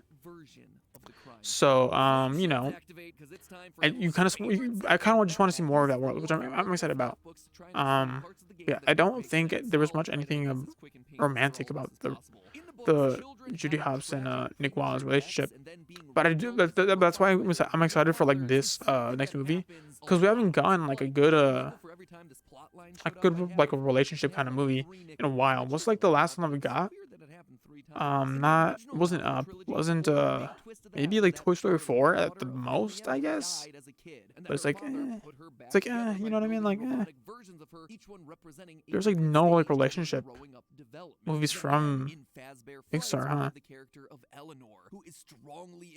I'm trying to think, but there's not. I'm not getting anything from my mind so far. Wow. And with Disney, it's all about the the princesses and all that stuff. But I mean, yeah. So we haven't. It's terrible. Toy Story 4 was not that bad. It wasn't necessary. It was not a necessary movie. I would say that, but it wasn't bad. There's a difference there, right? There can be something that's not necessary, but it's also not bad, right? You know what I mean? Toy Story 4 was not necessary, but it wasn't bad. I did enjoy it. Like the animation there was like on fire, dude. It was like really insanely good. Like it's kind of surreal seeing like how far animation has come. Like watching Toy Story 1 and then realizing like, and then watching like Toy Story 4 in like the same sitting, it is wild. Like the animation like just kind of like, it was like at its worst in Toy Story 1. Like it was like a 25% like increase in quality at Toy Story 2. Toy Story 3, it was like 75% increase in quality. Toy Story 4 is like peak animation, in my opinion. Like at that point, like it was that good in animation. I do love Pixar for like their insanely high quality animation, and you know they kind of push the bar in a lot of ways for animation. But Toy Story 4 was kind of, I didn't care much for it. I think did I watch it in theaters? I don't know if I watched it in theaters. I doubt it. I probably did actually, honestly. I don't know. It was alright. You know what I mean? It was up his top tier in terms of storytelling. True. It is really good. Want to know something though? I never cried. I never cried to Up or any Disney movie. No, I have not. No. I don't think I've cried to any movie. I don't think. I've welled up. I've certainly I've been to that point of almost crying, but I have not actually no, I've not formed a tear in any of my eyes from watching a movie. And I doubt I will. Mary and Me Will Make You Cry. Marley and Me? What's Marley? Let me see. Is it like the one dog movie? Let me see. Marley and Me. Marley. Marley and Me. Oh, it's already there. Oh, no, it's not. Oh, there's a dog, though. It's a 2008 comedy romance, bro. 63% Rotten Tomatoes. I doubt this one will make me cry. Owen Wilson and that's funny. Two blonde people. Interesting concept. I'm getting Hallmark vibes. If you catch my drift. Why do I feel like this is like there's a dog, so you can guess what happens. No, I don't really cry in dogs dying. Yeah, I don't really cry when dogs die in films. Although I haven't really seen a dog die in film. I actually have. I have seen a dog die in films. It was off camera though. I haven't seen many. I just don't cry. Generally in films. Like they don't really get to me that much. It can be sad for sure, but I don't really cry. Yeah. I just well up. The most emotional moment for me, honestly, that I've had in a long time in terms of films, like maybe How to Train Your Dragon 2. Have you seen that? Where I don't want to spoil it for you guys, but if you've seen that movie, then you know what happens in that movie, like why it's so sad. That's like the most I've welled up. Mice and Men made my mom cry for some reason. Mice and Men. Let me see what that one is. Is it the one with the little mouse and it's like all big old ears? Mice and Men. Mice of Men. Men movie. Is it Of Mice and Men? I've heard that movie a lot. I've never really actually seen that Purple and movie. tried to undo his family's sins location by location. He went down with the Based ship on a true and story. burned alongside his And- father and sister, which means that presumably so then, he should be here summary. somewhere, and yet he's not. Unless, of Or course, what it's is it, like in a- new form? Say perhaps Glamrock Freddy. What is We it, know for plot? a fact that Freddy's been down here based on some of the lines that he drops during the finale. Written by it narrates the experience between George Milton and Lenny Small, who displaced migrant ranch workers to move from place to place in California in search of new job opportunities during the Great Depression in the United States. Interesting. Was the best out of the three? That is debatable. That is incredibly debatable. If How to Train Your Dragon 2 was the best out of the three. I think, And in yet another ending, the fight to be clear, Freddy is the How to Train Your Dragon series are my favorite series, my favorite trilogy, my favorite movies of all time, bar none. Right? This is my favorite franchise of all time. It is really hard to place them in any sort of ranking because they all do something differently, in their own like special way. I would say How to Train Your Dragon 1 is number one out of all three of them. It is the most flawless out of the three. I will say that. The most flawless. Like there's very little that in that film that like I could say is a mistake. Hey Mandy, can I help you? Not real, still me, and fraught with thought and zest. Oh, cool. And Good guessed job. no blunt woes. Dodge, duck, flash, shoot, crawl, run, crush the vile band. Cry You guys not, say hi to try my little not. sister. Do not hold out hope. Your life, your aim will save those with soul. I feel You're my like little this is sister. Some sort of a poetry reading. Snaps. You silly everyone. Mandy. Snaps. Snaps. They're- Yeah, man. they're Keep on doing- those. All right. Basically, this is just a bunch of Good fancy job, talk, Mandy. all related You're good at to dancing. Mike's personal journey. The Yeah. first line is all about breaking and I repairing think they're things, and in doing good. that, creating new life. In other words, Ennard and Baby. The rest is all about his commitment to try and stop the evil animatronics and try to save anyone Yeah. with a soul left in their bodies. Boxy. Does the presence of this room and poem necessarily mean that Mike is Freddy? It's scary, No, huh? But I do think it's You telling go- that go we're with my- reminded go of with the end and Mike's stuff so commitment that to way she save can- everyone inside what of a are room that you're those? required to It's a find scary game. alone in the dark, i.e. without Glamrock Freddy hovering over your shoulder. Scary Heck, game? during the finale, But it's not we really even get scary, this but line it's kinda from creepy. Glamrock Freddy. Yeah, it's kind of creepy, so I don't know if you want to watch it or not. They're so You don't want to watch it? angry.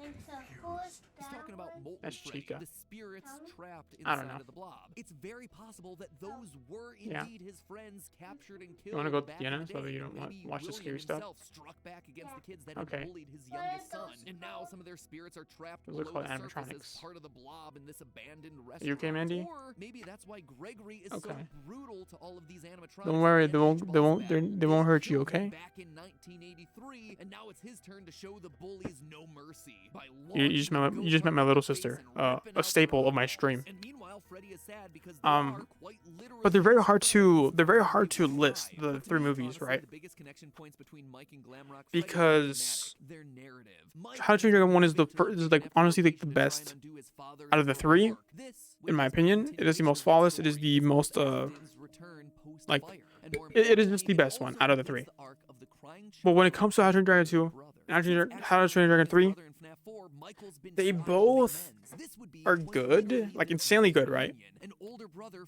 And it comes down to like finally minute defend his younger details. sibling in a way that he failed to earlier I'm gonna in his keep it a life. buck with This you is right now. also why Freddy's I'm leaning program more reaches towards out after he encounters Gregory in the open most peak cutscene. series. So It's in, Mike it's up there, bro. It's up there. Freddy's code Like and probably like starts second, confronting his third brother. best, Hot in my work opinion. Like is don't worry, bro. Kung Fu Panda's insanely good. Don't get me wrong. defend his Also one of my favorites. DreamWorks overall like has just insane bangers. Okay, let's just keep that a buck 50, right? But How to Train Your Dragon was my favorite series of all time. I'm leaning more towards How to Train Your Dragon 3 as the second best movie in the franchise. It's not perfect. It is not perfect. My biggest flaw, I can do with everything else. I do not mind everything else is perfect. My biggest flaw was the way they handled the characters, or the way they handled the side characters. It was such a fumble. It was so disappointing how they fumbled all of these characters and how they completed the story with these characters, right? They were just obnoxious, like Snotlout, Fish Legs, the twins names, I forget. Astrid was alright, but Astrid didn't do much in that film. I don't remember her doing much. But I mean, Rough Nut and Tough Nut, that's her names, right? They fumbled him so hard. I really was hoping that Snotlout would die. Okay, let's bring it back there because okay, the thing is, in the books, right? In the books of How to Train Your Dragon, if you don't know, How to Train Your Dragon was a book series before it became a movie. They're vastly different, right? But some of the characters are the same. Some of the characters are the same. Some of them are different. It's a completely different like continuity, right? But in the book series, Snotlout sacrifices himself for his friends. In the movie series, he doesn't do that. And he's obnoxious the entire time. He contributes absolutely nothing to the film, which really sucks. I was really sad about that, because it would have been if the way he acted would have been fine if he like ultimately like did something that no one else could have done, which is sacrifice himself to do something good. So then you would like spend this entire movie going, okay, it's not like you're annoying. And then like once he dies, you're like, oh crap, those were like our last moments with Snotlout.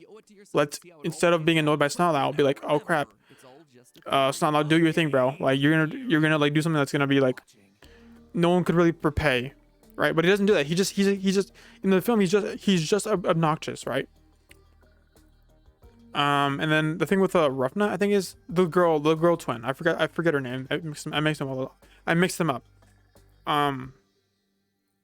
The thing with that, it was like she just brought the people to Hiccup for some reason. Like the way they just moved that story forward is just so like they just fumbled it so bad. She was just being annoying and like, oh, she happened to lead the bad guys to Hiccup. Like these guys are like, come on, the group is trained professionals at this point. They should not be fumbling this hard, right? They should not be this stupid when like dealing with villains, right? We've had 2 or 3 series, a whole movie, right, where they were fumbling around the entire time. They should have learned from their mistakes. They didn't. They were just being like absolute freaking dummies the entire time. And those are my two biggest gripes with How to Train Dragon 3. It is good. I think it is my more favorite one because it's more brutal and it's more like adult, I guess. I do enjoy the villain a lot more than I do in the other movies. How to Train Dragon 2 is really good. Don't get me wrong. It was really good. It fit the vibes of the franchise. It continued. It had the same kind of vibe as the first movie. It had the same kind of grit to it. Because How to Train Dragon 3 was a bit more like polished in a way that the first 2 movies weren't. Which is not bad, but it's also like, okay, well, it's another vibe. How to Train Dragon 2 carried that vibe from the first movie. The characters were the same generally, which are okay because they were young and they were like, doing their best, right? In that movie they were at least doing their best, and they weren't as obnoxious as they were in the third movie. They all kind of contributed something, at least, I think. I don't know if Snotlout did anything. Snotlout and the twins just were there. Like they didn't do much, honestly. But in terms of that movie, it was just the best thing I had going for it was the mom thing and the father's stoic's death. I just think there's a lot more they could have done with it, because I remember they changed like a couple scenes too, like they changed like the direction of like how things are gonna move forward, like in that movie. Like I remember like when Valka discovered that, or like when they found Hiccup and Stoke in like the giant ice thing with Valka, Valka like turned around and was like all mad, and you're like, oh crap, oh she's mad, what is she gonna do? And then like in the next scene she's like, oh, we have to save the dragons. Like what happened to her anger, bro? Like I remember in like the storyboarding, right, Valka like was mad and was like thought like they were there to like steal the dragons from Valka. It was gonna be this whole thing, and that honestly would have been kind of just better than just the way that they did it in this movie. This to me was a clear connection back to the crime. They should have covered some of these. Yeah, they should have. Honestly. I mean, kind of speaks for itself. But it just doesn't. It would have been better if it just carried the same weight as the third movie, because okay, so it just didn't have that same like impact, I guess. You know what I mean? Because when it comes to the villain of that movie, it was just a baddie for like some reason, right? He just wanted to be powerful and that's it. He was just like a typical villain. There was no real weight to this movie. You know what I mean? Compared to the other two, what's this? I can't really put music on right now, bro, because we're like watching Fnaf. But let me see what this is. Later, we know for sure someone else is.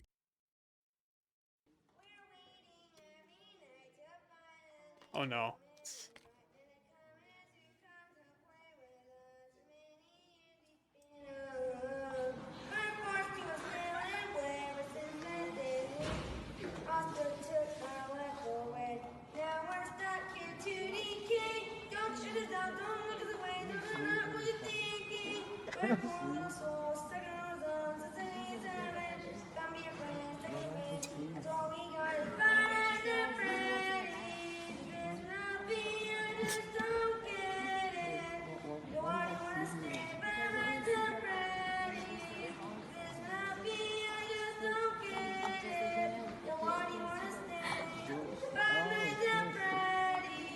Frick. Dude, why would you request that, bro? That's so cringe. Hold on, you guys didn't get to see it. No. Oh wait. We're not in Moist video? We're in a Moist video. I wish the title today's. Shut up, wait. Go back. You hit it twice. Never mind. I don't want to listen to that again. You got it once. Why would you send that in? Why would you send that in, dude? But anyway, let me fix the volume so it doesn't blast in your ears again. Indeed talking here. Someone who is mistaken there just wasn't enough weight to it compared to the other films. Because in How to Train Your Dragon 1, like this was like Hiccup being like his secret life is gonna be exposed, and now like the fate of the entire tribe is on his shoulders, right? How to Train Your Dragon 2, guy wanted to take control of all of the dragons, and the threat was the same, I guess. You know what I mean? I just realized like all of the plots are just like controlling the dragons. In the first movie, it's the queen that controls dragons, command dragons. In the second movie, it's Bloodfist Draco that was trying to control dragons. In the third movie, it was the white dude that was also trying to control dragons. I actually have two things to say about that. First, when I've used cut lines of dialogue in the past, the internet has in no uncertain terms told me that I can't. But now apparently it's okay. I don't know what to do for me, bro. I'm dying, bro. But I don't know. It didn't have the same weight, honestly. Cause yeah, that's basically it. I don't know. It's the same kind of vibe. The third movie just had more weight to it because it was the third movie and like it was like the more final kind of thing. And How to Train Your Dragon 2, it was good until like the third movie came out, I guess. You know what I mean? You know what I'm saying? Do you guys get what I'm saying with this? Because I feel like I'm not making any sense. Hold on, I'm gonna throw something away real quick. But you know, that's just me hypothesizing. Adding to the Gregory is special idea is the fact that Chica knows his name. She calls it out in the middle of the pizzeria. We wanna be at my night at Freddy's. Just we wanna stay. Secondly, and And We're waiting hate to be every the night bearer to of bad finally news here, but in the romantic books, to as come us to everybody play loves with when I us. go back to that Many well, years we've been animatronic children around. do Before that we still actually and play the believe same those songs of we've known Christ since to that feel day. An hope. imposter Heck, they took can our even life feel away. hungry Now and we're meat. stuck here You to don't even have to go to the decay. books for that We one. don't- Just see if Chica's Pizza upset Mexican to tell me that a robot child can't bleed. I think you gotta really look at the franchise that we're talking about here. And for everyone who's confused about the timeline of Crying Child still being alive and the fact that he'd be older at this point, I that don't know what I'm might doing, bro. actually be the case. Sorry, I'm annoying you guys. I'll let you watch the Books video for a little bit. stay at whatever age they're built to be. But yeah, Charlotte Emily How to actually Train Your had Dragon 4 separate is versions of herself favorite built, series of all one for time. each stage All of movies life, were so that still way insanely she good. would grow older, but she would just assume a new But yeah. animatronic body each time. So Crying Child still being young would actually make more sense here. And to everyone saying, why would he say stuff like, Don't want to be crushed and twisted into a meat pretzel. no, again, Charlotte in the Shrek books, God she tier. Oh, that's right. I never forgot about had Shrek. I was thinking like, what is the other franchise that's like also good? Shrek. Shrek is good. Shrek is good. Yeah, but it doesn't stand out to me as much as How to Train Your Dragon does. But Shrek is still good. Shrek is great. Yeah, absolutely. But is it giving us insight into the I want to do a DreamWorks movie tier list. That'd be so cool. I would do that, honestly. Everyone who spammed my feed with pictures of sad white boys in striped shirts saying that you had found the crying child, thank you for your help uncovering the lore. I get the joke. All white boys with brown hair and striped shirts are apparently the crying child. But remember what series we're talking about here, friends. Visual design details have always been an important part of figuring these games out. Take a look at Baby. During Sister Location, she has green eyes. But when you play her minigame, she has blue ones. At least until she kills Elizabeth Afton, who, lo and behold, had green eyes. Superficial design features like this help us to connect the dots. Are they the be-all and end-all of evidence? No, but they do help support an argument. So a little brown-haired boy in shorts with a shirt and 2 stripes seems sus. Have you ever heard of Among Us, Gregory? Speaking Among of Us. for all the complaints about the last Among episode, Us. no one seemed to have any answers to what I see as the 2 strongest pieces of physical evidence here. Why does Gregory look different when Freddy gets Roxy's X-ray eyes? You look different to me. And secondly, why Honkers. does Gregory's vision glitch when he sees Vanny? Why does he have such a weird visual reaction to her and to literally no other character in the game? Well, you hear that high-pitched ringing sound as Vanny skips and gets closer? It seems to be a disruptor that makes her invisible to animatronics with older model eyes. In the Fire ending, Freddy, who couldn't see her at any point in the game, explicitly says, I can see you now. I have new eyes. I mean, this is exactly how the much-hated sound illusion discs from the books work, creating a high-frequency sound to make people and robots invisible and or look differently, but I'm already fighting a losing battle over here, so I'm just gonna gloss over that one. Anyway, to me, it reads as Gregory's robotic eyes being disrupted. I mean, why have CRT lines over the screen and not some other type of filter to show that his vision is getting disrupted? In fact, why have the same CRT lines as the security cameras all around the Pizzaplex? But there's one final piece. The one thing about FNAF that I don't get is like, it's just, I just find it weird that like Vanya would just like switch between costume and like security guard throughout the night when it just could be just like one or the other, one or the other. Just kind of like a something food for thought, I guess. S1, S2, and S3 based on the number of stars that you get for them. It is worth noting, though, that this is the only 3-star ending that currently exists, which seems to imply that it has some level of importance to it. But here we see our 3 main characters, Gregory, Freddy, and Vanessa, all sitting on a hill, which, as I pointed out last time, is very similar to the Fnaf 6 gravestone hill. But that's not what's important here. What I want to point out is the ice cream. Gregory is holding a golden Freddy-shaped ice cream with part of its head bitten Matt off. tells you If why later Gregory is in the not video. meant to parallel back to the crying child in any way, Oh, shape, okay. or form, then this detail is just mean Interesting. and irresponsible. This ice cream is the crying child's story coming full circle. He was terrified of animatronics and ended up being bitten by the Wait, so how is the kid not the crying child, but like, you know, rebuilt as a robot? On the series, I mean? Okay. Well, we got 11 more videos to check out, so that all are 18 minutes and over.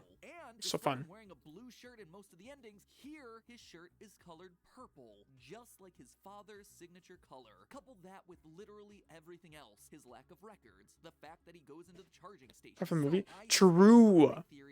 The movie is Poggers. I'm excited for that.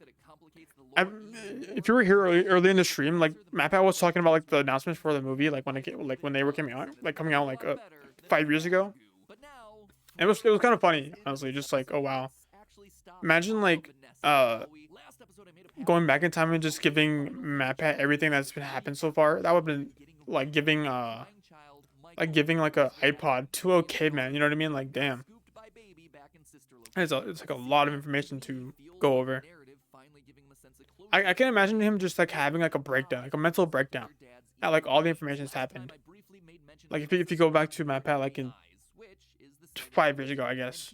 In this ending, we actually see 2 scenes of her wearing the signature Afton purple. Even the ice cream cone, as opposed to something like Gregory's novelty pop, is a potential callback to her death. Like Scoop, I don't think we should be here, man. Before she did the scoop. And when you look at the connections between these 2 characters, it's more than just a couple of visual similarities. The biggest secret in Security Breach right now is a series of 16 retro CDs, invisible collectibles that only Freddy can see, hidden in every obscure corner of the game's map. Then, to play these things, you actually need to have also found the secret sister location room that we talked about last time. Now, these CDs PETA's supposed to be in it? PETA? They open up a whole separate can. PETA as in the organization, or PETA as in a PETA? A PETA. The exact identity of patient 46 is who the frick is PETA? Absolutely launch us into yet another flame war, but early in patient 71's tapes we Hunger Games? Oh, that's right. I've seen that. Pretty cool. What is he playing? Who's he playing again? Like Mike or something? I'm mixing all these names up, bro. I legit cannot anymore. I'm hoping that this game would like, I mean, the movie would like help me associate names to certain things, because like right now I just get it mixed up. I cannot remember like who is who for crap. You know what I mean? The job of security guard here in Security Breach. I'm needed somewhere else now. But let's dive into the good stuff, shall we? In Vanessa's second tape, we learn about a custody battle that happened between her parents. Her dad won using manipulative tactics, forcing his daughter to falsely testify. Your dad made you follow instructions, didn't he? I'm talking about the custody Why is he battle British? between your mum and your dad. Your dad didn't play fair, did he? He used to make your mum look bad in court. After losing custody of her daughter, Vanessa's mother, well, here's what the tape does. Mike Schmidt / Michael Afton. After she lost the custody. Well, yeah, I know, but It glitches, implying that her mother... I just don't know like who did what. Why Mrs. Afton It's hard. is missing from all the games, and why she may have wound up being rebuilt as the motherly Ballora in Sister Location. A robot that, wouldn't you know it, sings about her inescapable depression now that the walls of her house are empty. All I see is an empty MatPat cannot get over this one bit. I've heard this like 10 times, like over the course of the series. Oh, you like those? Apparently, the janitor on this floor has a garden and has been putting bouquets in the offices here for years. Vanessa likes flowers. A small detail, but you know me, small details could often be the biggest evidence. Who else do we know in the series that has an affinity for flowers? Your Well, mom. think back to Fnaf 4. Remember this random empty bedroom with a huge portrait of a flower on the wall? It's Elizabeth's room before Kind she of. got scooped. Then you have Vanessa lines like this. Lots of people know more than I do. Sometimes I need to listen. Who's the voice actor for this woman? Was it Vanessa? Who's the voice actor for her?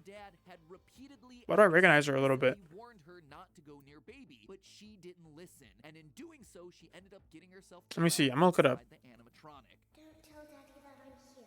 I wanted to watch your show too. I don't know why he won't let me come see you. You're wonderful. Vanessa also says in her tapes that she doesn't like dark basements. I have a craft space in my basement. Maybe I could come up with something you could learn to do. Heather Masters. It's another line that seems to be pointing us in the direction of Baby, who was trapped underground for years in Circus Baby's entertainment and rentals, looking for a way back to the surface. I've been out before, but they always put me Let me back. see. They always put us back inside. There's nowhere for Known us for to go. Marvel Academy, There's nowhere to go. this location, Final nail and in this coffin. FNAF In the World. second CD, we actually learned the name of Vanessa's father. What I other? feel like I know your dad too. Bill, right? What other things that should be on? Family and friends on tour. Game trolling us with Nothing words that are crazy. wrong. You see, going back to FNAF AR, we learned that Help Vanessa's wanted. last name begins with an A. From there, we can connect the dots. Bill A. What the frick? She's done a lot of FNAF, obviously. Baby Burn at the end of FNAF 6. Oh, yeah, she did. But you see She how voiced that Baby was. How are you not dead? in like a non The thought that burning him like is going to Scott make you Cawthon owned dead, 'cause people have tried to burn series. him to death. no less than 3 times in this franchise. Spoiler alert! That is kind of funny. Work. But here's the kicker. A lot of her work is FNAF. The Blob, a weird tentacle monster made up of all the original members of the series. FNAF 1's Chica and Bonnie, FNAF 2's Mangle, Sister Location's Funtime Freddy, a random endoskeleton crawling out of the bottom, the puppet mask without tears, I might point out, and Baby's face. Now, don't get me started on this being Baby's original face and not Scrap Baby's updated look where she came back to FNAF 6 in. I have words about that. Anyway, look at them all here on screen. You notice anything strange? Why is her hair different though? That's the thing. Shouldn't it be like a shouldn't it be like a freaking like a new model or like the same model or something? Like I don't get why the mask is different though. Like how I don't get why she like just had strands of hair like in FNAF Simulator for some reason. Is she in some way Vanessa? And if so, how? The truth is, Vanessa is the imposter. I might as well be a sailboat. I don't think there's any evidence to support any conclusion at this point in time. But I do know that this is what the evidence is heavily pointing us towards. The design similarities, the missing spirit, the purple color, the ice cream, the voice lines, the personality traits, and again, the narrative theme of 3 But the names are different though. on after a traumatic past. It gives Right? everyone this nice full circle ending, even if it's only meant to be symbolic. And the screen really does feel like it's the end, finally, for these 3 characters. Maybe next time we'll finally see some new faces. So enough about them. We're moving past those 3. And I know the DLC is gonna be like a new character coming into the Pizzaplex. Who is Patient 46 and why are they here? What's the deal with that room full of post-it notes? Yeah, you forgot about that one, didn't you? It's important. And did you happen to notice? And we have a 10 more voice videos. animatronic from this game? Because I certainly did, and I think they might be hiding in plain sight. So next time we get to cover some mysteries that don't require us talking about dead characters getting rebuilt into robots. Scratch that. We're talking about William Afton. That's kind of unavoidable at this point. Oh, this franchise is so ridiculous. Anyway, next time we're gonna sweep up a few other mysteries as we try to make more sense out of the game that quite literally threw everything against the wall to see what would stick. Speaking of things sticking on walls, why don't you spice up your decor with some 80s-tastic magnetic posters that stick on your walls with today's Okay, sponsor, MatPat. Displate. Who needs a time travel Thank ball you. pit? Bye bye.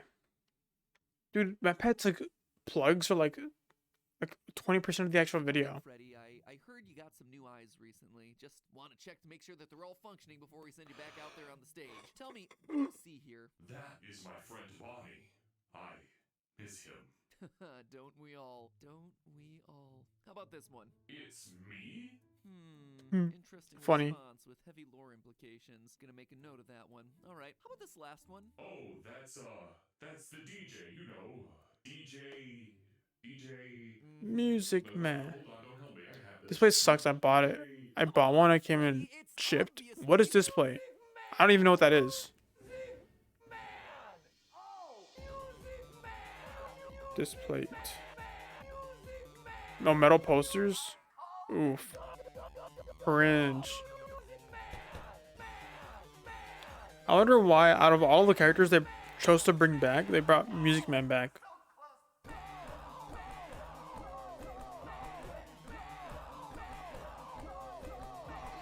And why is he like a giant machine too? Why is he like a giant spider? That slaps harder than our remixes is you slapping that subscribe button. Music Man. From the Game Theory subreddit for helping that meme achieve its true final form and Nice. letting me use it as a part of this video. As I write this, his masterpiece only has 400 views, so let's blow that channel up. Link is in the top line of the description. You know what to say. Fill up those comments. Let me hear you. I want to see how much it has right now. The man said in the song. Say what you will about Security Breach, and MatPat there's certainly a lot remix. you can say about Security Breach. The fact that it launched this weird unseen animatronic from Pizzeria Simulator into meme lord status is perhaps 2.4 the million weirdest. And views. speaking of other unseen animatronics, today's episode is actually a pair of mini theories. I need to get shouted out by animatronics MatPat. that are notably absent from this newest game. Characters that have been with us Damn. since the very beginning. That is of the absolutely franchise. wild. These 80s Let me see. shoulder pads apparently weren't big enough for the You're getting final about cut. 30K That throws followers. so much Nice. Freddy spaghetti against a lore wall to see what sticks. What gets excluded from the game is almost as interesting as what made the final cut. So what are the mysteries surrounding these two animatronics? Can we solve the mysteries? And what do the solutions tell us about the lore of this new game? That, my loyal theorists, is what we aim to answer today. Missing animatronic number 1. Okay, cool. Glamrock Bonnie. We all thought it was strange when the trailers first dropped and we saw our favorite animatronics in their new 80s getup. Freddy, Chica, Foxy,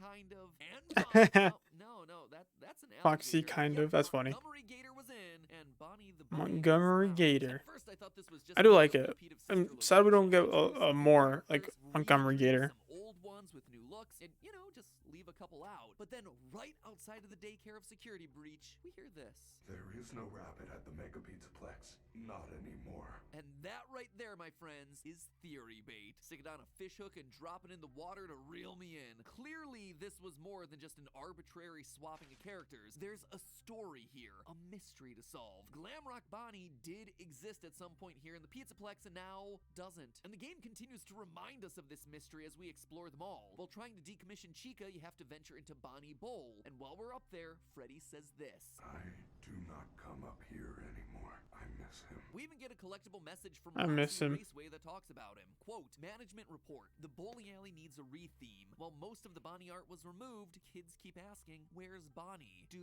we have an officially approved response? So yeah, where is Bonnie Kids is wanna know, in his and rabbit I hole. wanna know what happened to everyone's Good response, favorite maybe. rabbit. Well, We'll to see. answer that, we actually have to follow the other messages that we get in the Faz Watch. Specifically, this security alert found behind a locked Monty gate in the game's opening service tunnel. Quote, security report 12:24 a.m. Bonnie is seen leaving his green room in Rockstar Row heading east towards the atrium. 2:40 a.m. Bonnie enters the East Arcade. 4:12 a.m. Bonnie enters Monty Golf. Bonnie is wandering around the Pizzaplex and winds up in Monty Gator Golf. And see, this is an important detail because as we see in both the game and the collectible messages, Monty has a bit of a mean streak going on. He likes breaking things. He I do also like has a Monty, bit though. ego. He looks pretty I don't know cool. if you noticed, but the animatronics in this game are unusually human compared to the ones that we've seen previously. They have personality, emotions. We see Roxy crying in her room because we've managed to escape her. We should have found him by now. It's not fair. I'm not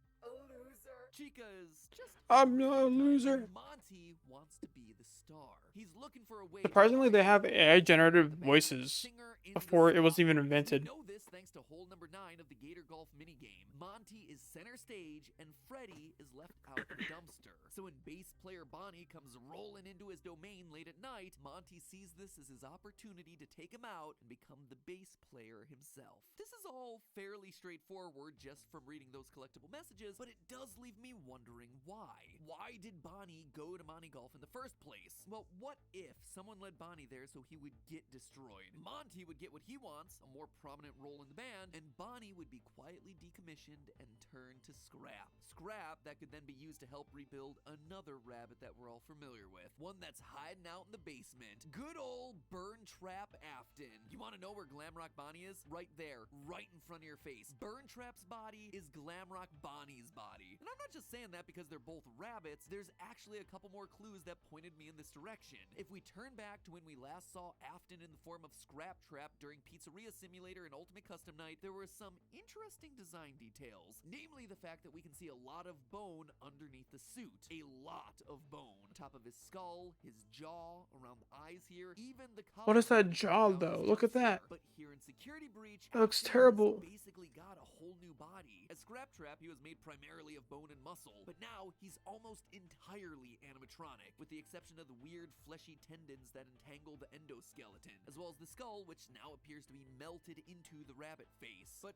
we see loads of endoskeletons throughout Security Breach. We even hear Vanessa saying that they could just put old casings onto new endos if they need to. Monty will run the shows until Parts and Service can slap your casing on a new endo. So why then am I so sure that Burn Trap uses Bonnie's endo when they could have used any other endoskeleton? It all comes down to the hands. They make a big point in the trailers to reveal this mechanical hand with claws at the end of its fingers, and they put emphasis on it again during Afton's ending when his hand reaches outside the recharge station. On both occasions, the focus is on Afton's left hand, a hand that was completely missing from Scrap Trap in both FNAF 6 and Ultimate Custom Night. Oh, wow. Technically, he was missing that entire left arm, but you get the point. So what does any of this have to do with Bonnie? That could be any endoskeleton arm, right? Wrong. Take a look at the Glamrock endoskeletons from this game. Their hands? Yep, they don't have claws. The only animatronic whose endoskeleton does have claws? Montgomery Gator. We actually get a really good look at his hands once we've decommissioned him. But hold on a minute, I was saying that Interesting. was made from Bonnie, so why am I so focused on Monty? Well, we have to go back to the messages that we get on our Faz Watch. Down in Parts and Services, we get this maintenance log. Quote, Montgomery's claw upgrades allow him to play the bass. Following performances, he mostly uses them to cause damage. Before I read this message, Monty having claws didn't really strike me as an odd design detail. I mean, the dude's an alligator. Kinda makes sense. But this message made me reevaluate that opinion. Claws are only for animatronics that play the bass. When we get the message about Bonnie being out of commission, we get this line. Quote, with Bonnie out of commission, we are making Monty the new bass player. Parts and Service have already done the proper adjustments. End quote. They're installing the claws on Monty because he's becoming the bass player, which means that Bonnie before him must have also had claws. They need to be built into the endoskeleton because they have to pluck the heavier strings. Therefore, the claws on Afton's new body prove I forgot about they this could theory. That's only cool. come from a single source, Glamrock Bonnie. But Glamrock Bonnie isn't the only one conspicuously missing from the security breach lineup. Is that an official image though? Everyone's favorite yellow Or is it just Freddy, like a Golden fan Freddy. image? At first, I didn't think too much about his absence. Last we saw old Yellow Fredbear, he was twitching away at the end of Ultimate Custom Night, keeping the spirit of Afton trapped in an endless purgatory of torment. Meanwhile, you got Old Man Fan art? Constance Okay, over makes here sense. asking Cassidy, "You good, bro?" and encouraging them to leave. So where is, to his demons. like, So, is he just trapped like in an abandoned facility somewhere? Cassidy, aka the one you should not have Just like killed, twitching around leave the forever or vengeful something? spirit, call the kid whatever you Like want, where are they another existing at blank this piece point of in the floor time? table. The end of Because they the can't just be abandoned like So why in would Ohio Cassidy somewhere, you know what I mean? breach Like, security breach? Doesn't seem necessary. But then it was more Freddy spaghetti time. Security breach once again threw everything it had at the wall to see what's stuck. And I do mean everything they had. Basically everyone and everything in the series up to this point is represented somewhere in this game. FNAF 1 animatronics, FNAF 2 animatronics, tons of references to FNAF 4, a direct connection back to FNAF 6, there's Baby, there's the puppet, there's the fun times. If my theories up to this point have been correct too, you also get Crying Child, Michael, and Elizabeth, the Aftons all in one neat little package. And that's still not all. The arcade cabinets reference everything from the original novel trilogy to the Fazbear Fright stories. Heck, in this one game you get not only one, but two, count them, two versions of Where's that Fnaf Bonnie got crushed by Glitch Trap Monty and Burn and was Trap. too Yet all the versions of was too pretty much dismantled to be all put the together, so he got important thrown into the characters trash throughout the pit. franchise. So in a title that That's right. certainly references No, but I mean, every Golden important Freddy part though. of FNAF lore, Like, where's where Golden Boy did he Freddy? burn down with the There, other he's stuff? hiding in plain sight, right Oh wait, here he's talking about inside right now, the I think. Princess Quest arcade games. The princess is quite literally Golden Freddy, or to be entirely Like, where's the honest, actual that is suit, spirit though? of Cassidy inside Did the it burn arcade down? game. That's what I'm Now, trying to say. It seems crazy, right? And while I could try to bury the lead here and string this whole thing out, I'm not. There's just too much to talk about. We know that this is Golden Freddy because it's coming straight out of the horse's mouth. I guess it's the sheep's mouth because it's Steel Wool Studios. Anyway, if you dive into the game files, there's a character sprite folder labeled Cassidy. Open it up and what do you find? The princess. Now, I gotta be honest, that alone didn't convince me. Sure, it is a huge deal, and obviously the golden color of the princess is a direct connection back to everyone's favorite yellow bear, but this is also a series that's used the name Jeremy in like, what, at least 4 separate places? Is that right? 4? He's a missing More of an children's illusion? kid, he sliced his face off in FNAF VR. But he existed. He existed though. Yeah, I mean, yeah, that makes sense. He's like a ghost kind of thing, because that's like how he acted in like FNAF 2 and stuff like that. But like, where's like the actual suit though? Like, did it just like disappear and become an illusion? That's my question. Was actually meant to be a stand-in for Vanessa. You see, Security Breach isn't the first time that we've actually seen the Princess Quest minigame. It originated as part of the mobile port for FNAF VR when they needed some way of telling Vanessa's story. Instead of finding 16 glitching cassette tapes like you did in the original FNAF VR, the mobile port has you playing Princess Quest 1, lighting 16 braziers to eventually find the lair of Glitch Trap. Interestingly though, digging through that game's files files reveals that the princess character wasn't labeled as Cassidy. This is a new thing for Security Breach, which tells me that this was also an important story element for them. A story that, now that we have all 3 Princess Quest games to look at, suddenly takes on a different meaning. When you play Princess Quest 1, you're being hunted down by black glitchy rabbit creatures. These things are clearly working for Glitch Trap, but if that's the case, why would he be sending them to attack you? If the princess is truly meant to be a stand-in for Vanessa finding the tapes, wouldn't he want Vanessa to find them so she comes under his control? Rabbits attacking doesn't make sense. However, if we consider the Golden Princess to instead be Cassidy, back from the dead once more to try and stop William for good, then of course Billy Afton would do everything he can to stop the princess. I also think that each Princess Quest represents a different phase of Cassidy's experience quite nicely. In the first one, Cassidy is helpless, an innocent, helpless child lured to a back room and killed by a monster that looms in the shadows. But by Princess Quest 3, the princess is fighting back. And not just fighting back, but doing it in the same location that we walked through in Fnaf VR. Notice the large central stage, the prize corner back behind us, and a rounded side stage to the left. Now, this is an important detail because as we see at the end of Fnaf VR, we're playing in the location of the missing children's incident. Glitch Trap lures us to the back room only to shove our dead body into Freddy's suit while he dances around. This is Freddy Fazbear's Pizzeria, where the initial 5 kids, including Cassidy, first went missing. Cassidy's story truly comes full circle. Playing through Princess Quest 3 the first time, I also thought it was unusual to have a giant Chica face looming in the background watching us. Like, that's why? funny. Seriously, why? You don't just do that for decoration. And then I remembered this line from Ultimate Custom Night.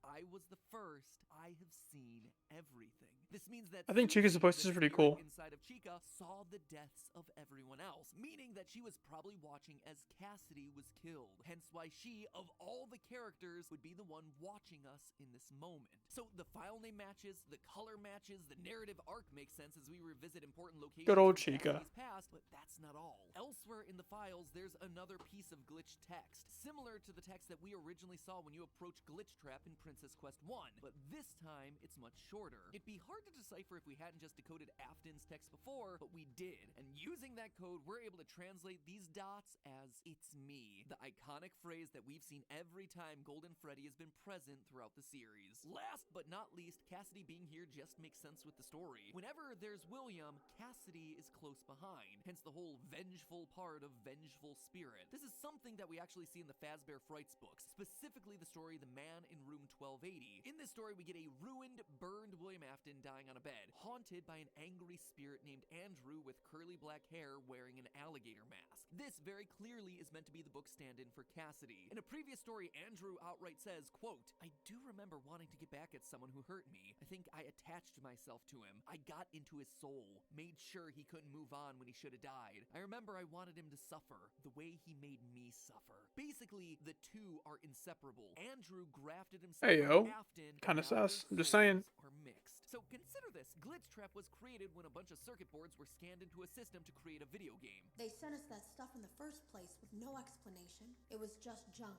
Circuit boards and things like that. Somehow, though, there was usable code on some of it. If Cassidy was truly attached to Afton, then Cassidy's spirit would also likely be in those circuit boards, thereby creating a digital version of her, aka the princess. So yeah, I feel pretty darn confident that that is indeed Cassidy in Princess Quest. Everything I could find backs it up from a design, timeline, narrative sense. Also, the file name suggests that the king is actually Old Man Consequences. Sure, I guess. Leave the demon to his demons. Unless, of course, you want to take my sword and go ham on him. Anyway, so what does it all mean? Why is this important at all? Well, it gives us a rationale for why playing some random arcade games somehow manages to free Vanessa from Glitch Trap's control. As a reminder, if you play all 3 Princess Quest games, you get the free Vanny ending, where she turns good and joins you eating symbolic ice cream cones. But really, it's a pretty weird logical leap that playing a few random arcade games somehow gets this young woman free of the virus that's infected her brain. But now, it makes a bit more sense. At the end of Princess Quest 3, we confront a large security door that's covered in purple goo, only to get a blood-curdling scream.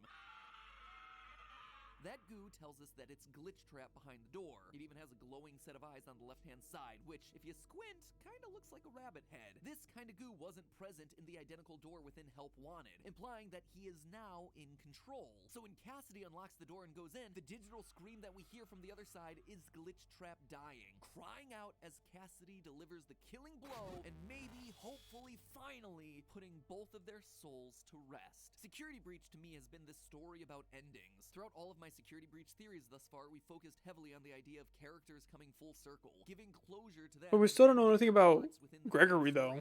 The crying child and the missing children Gregory, got their closure back in FNAF 3's Happiest Day. Henry and the puppet got their closure in the FNAF 6 ending. If I'm right about my theories, then the rebuilt Afton kids get their closure on the hillside eating ice cream here in Security Breach. And now Cassidy. While all the other dead kids of the series have been able to move on, Cassidy has always remained, always trying to chase Afton down, torturing him in purgatory for what he's done, so driven by anger and revenge that she couldn't let go. So this feels like a great ending to this chapter of the series. Finally, Cassidy gets to join the others and rest, putting aside their agony and putting an end to the Golden Freddy arc, and hopefully to Afton's arc as well. But there's still one more that's incomplete. One more series of secrets in this game that we haven't talked about yet. Tune in next FNAF episode as we wrap up our coverage for Security Breach by talking about the most controversial and frustrating part of it, the retro CD. My pet. Patient 46, and what all of that has to do with the theories that we've covered so far. So bite of 87 that subscribe button to ensure that you don't miss it. And as always, remember, it's just a theory. A game theory. Thanks for watching.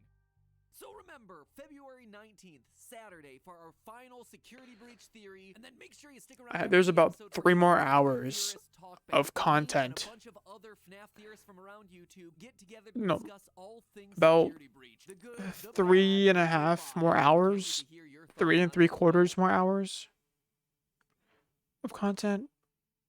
I guess I'll finish it today. Why not? Today, we end the horror. Today, we solve FNAF. Wait, did we say this exact same thing 7 years ago? What should I order, guys? I don't want to order anything. I'm absolutely broke. What should I eat? There's like nothing to eat right now.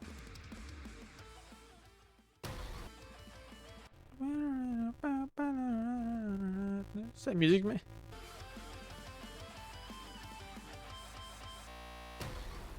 The game theory intro song is actually like pretty good. I love it. I haven't even gotten sick of it after 60 videos. Didn't work? Have you tried clicking subscribe? I hear that sometimes works too. I will not do that either. Not be clicking hard enough. I don't know what to tell you. Speaking of not working hard enough, aren't you tired of just plain boring merch? The kind Okay, that you bro. buy and sure it looks cool, but it just sits there on your body, not doing anything in. Like how it just skips. First ever piece of ARG clothing and what will be the first in our series of Quest jackets. Roll an investigation check to see if you've got what it takes. Today we finish milking. I mean covering. I've the played major D&D like pieces of once Security Breach. before. And you know what? I think I solved it. Or It I is think I solved not. most of it. 7 years ago, I made this video. The clue that solves 5 I just feel like I didn't vibe with the group. I'm gonna keep it real. I just feel like I didn't vibe with the group that I was with. It was alright.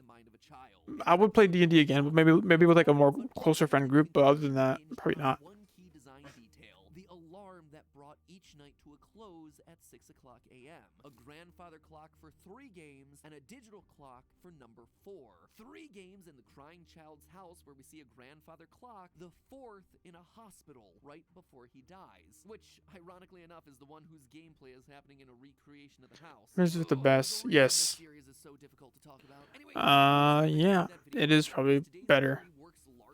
But I would rather do it with a group than, you know, with just people that I didn't know before. What to me felt like the strongest thread. Gregory as the crying child reborn in a robot body. Him reuniting with his brother Michael in the form of Glamrock Freddy and his sister Elizabeth in the form of Vanessa. And we've covered a lot of evidence trying to support that claim. The character's design, colors, the ice cream, the voice lines, robotic eyes, the satisfying narrative arc that it provides the game's 3-star ending. I mean, it's a lot. There are 2 episodes that are Also, when I went to do D&D one day, they didn't have any space for like a new player.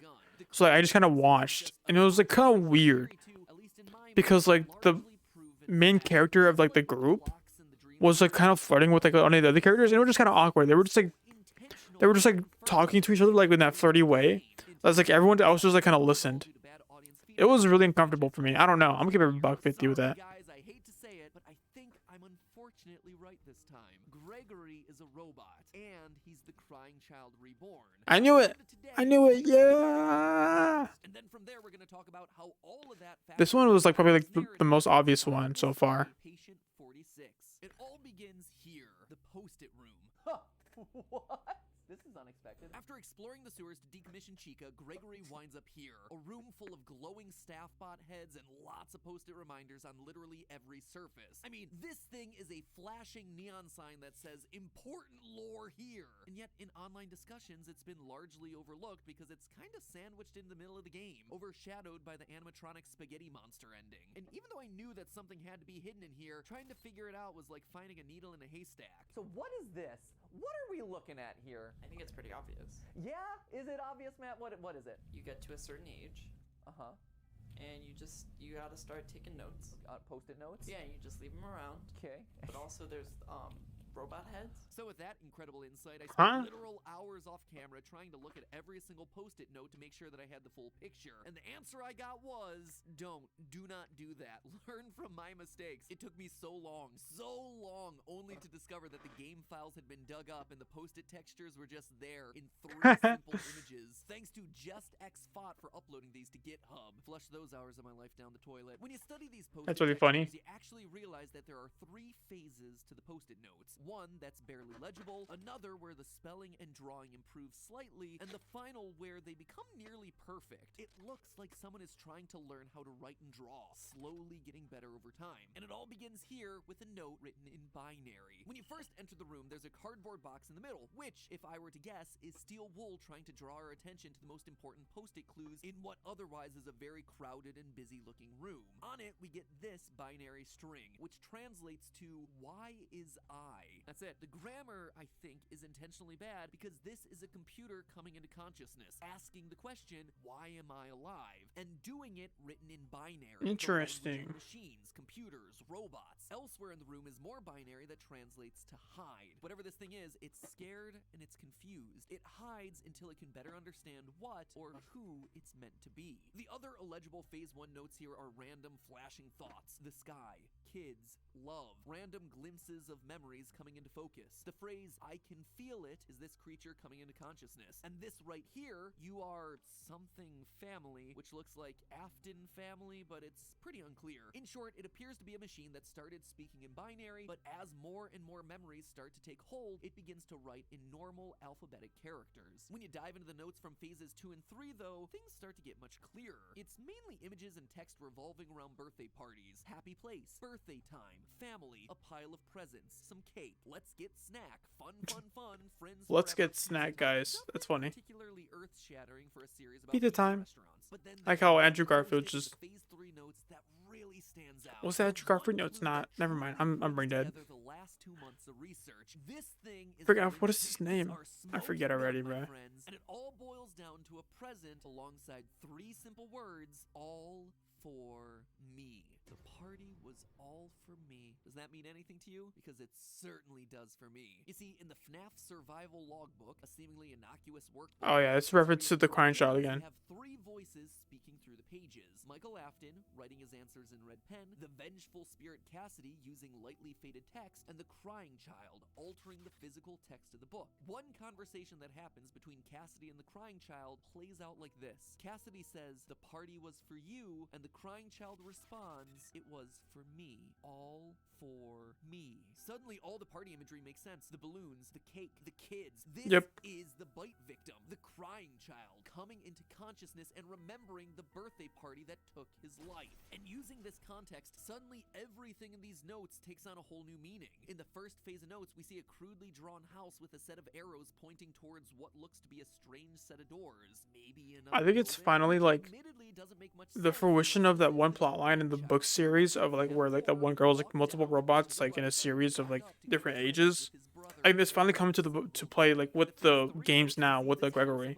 which would have been the last thing that the crying child saw That before his is eyes actually shone. insanely Blue, dark. yellow, green, and Fred? Those are the flashing lights above the Fredbear stage as he gets bit. Or, you know, maybe it's the balloons on the nearby table for someone who can't tell the difference between blue and purple. Even things like hide and no hide relate to the crying child's behavior throughout FNAF 4. He hides under tables, and he is constantly made fun of for it throughout the game. We also see a lot of dialogue about running away, just like on the post-its. Digging deeper, we also start to see other patterns emerging. The number 7 shows up repeatedly as both a set of tally marks as well as a set of 6 faces with a smaller 7th one off to the side. This ties us directly back to FNAF VR, where we had a glitching purple gravestone for Afton in the middle of 7 normal gravestones. 5 missing children, Charlie the puppet, and the smaller face watching on, the crying child. As he says in other notes, all my friends. There's also repeated use of the number 3. 3 faces, 3 kids, words repeated 3 times like home, home, home, and fun, fun, fun, 3 slices of pizza, 3 presents, even just counting to the number 3. So what would that mean? Well, think about it. We've seen a lot of references to a house and family throughout these post-its. Seems to me like it's a reference to the 3 Afton kids, Michael, Elizabeth, Knew it.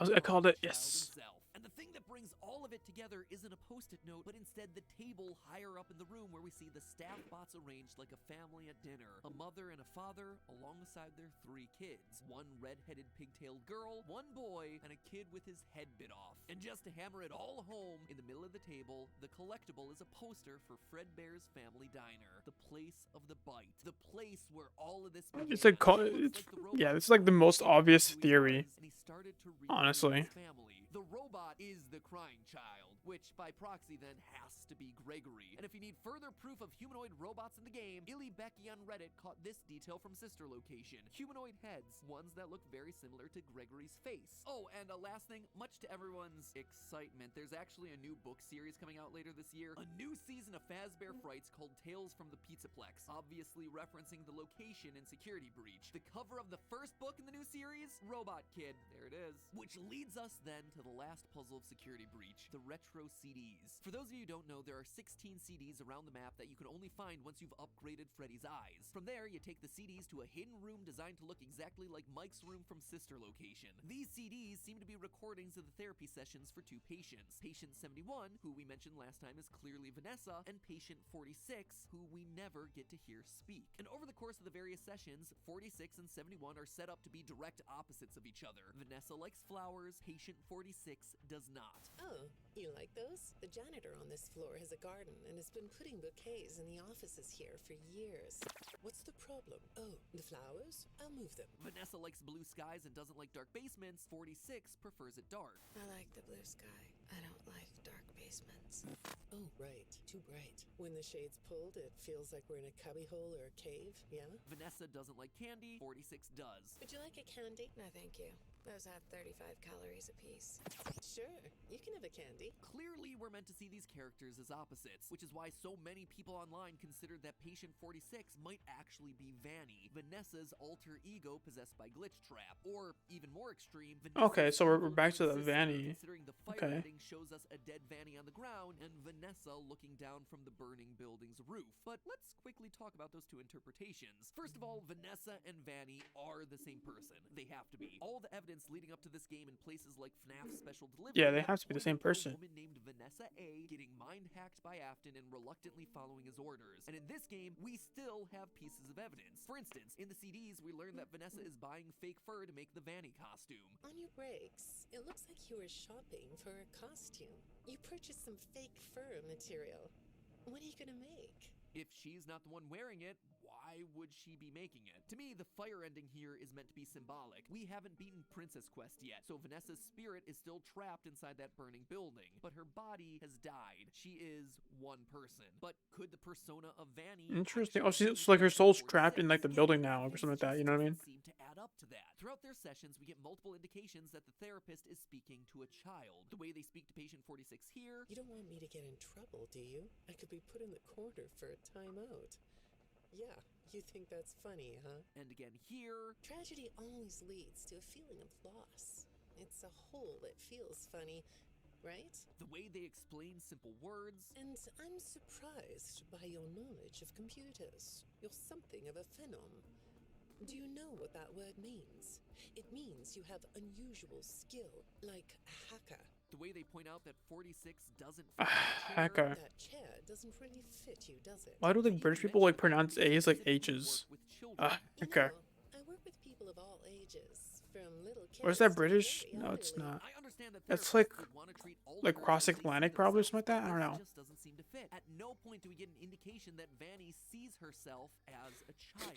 But now let's go back to what we assume we know about 46. They're a kid, they like the dark, they like candy, they're really good with computers. In fact, they're a bit robotic themselves, answering questions in cold, detached ways. When I read your account of what happened, it came across as, well, more of an objective rather than a subjective narrative. Oh, sorry.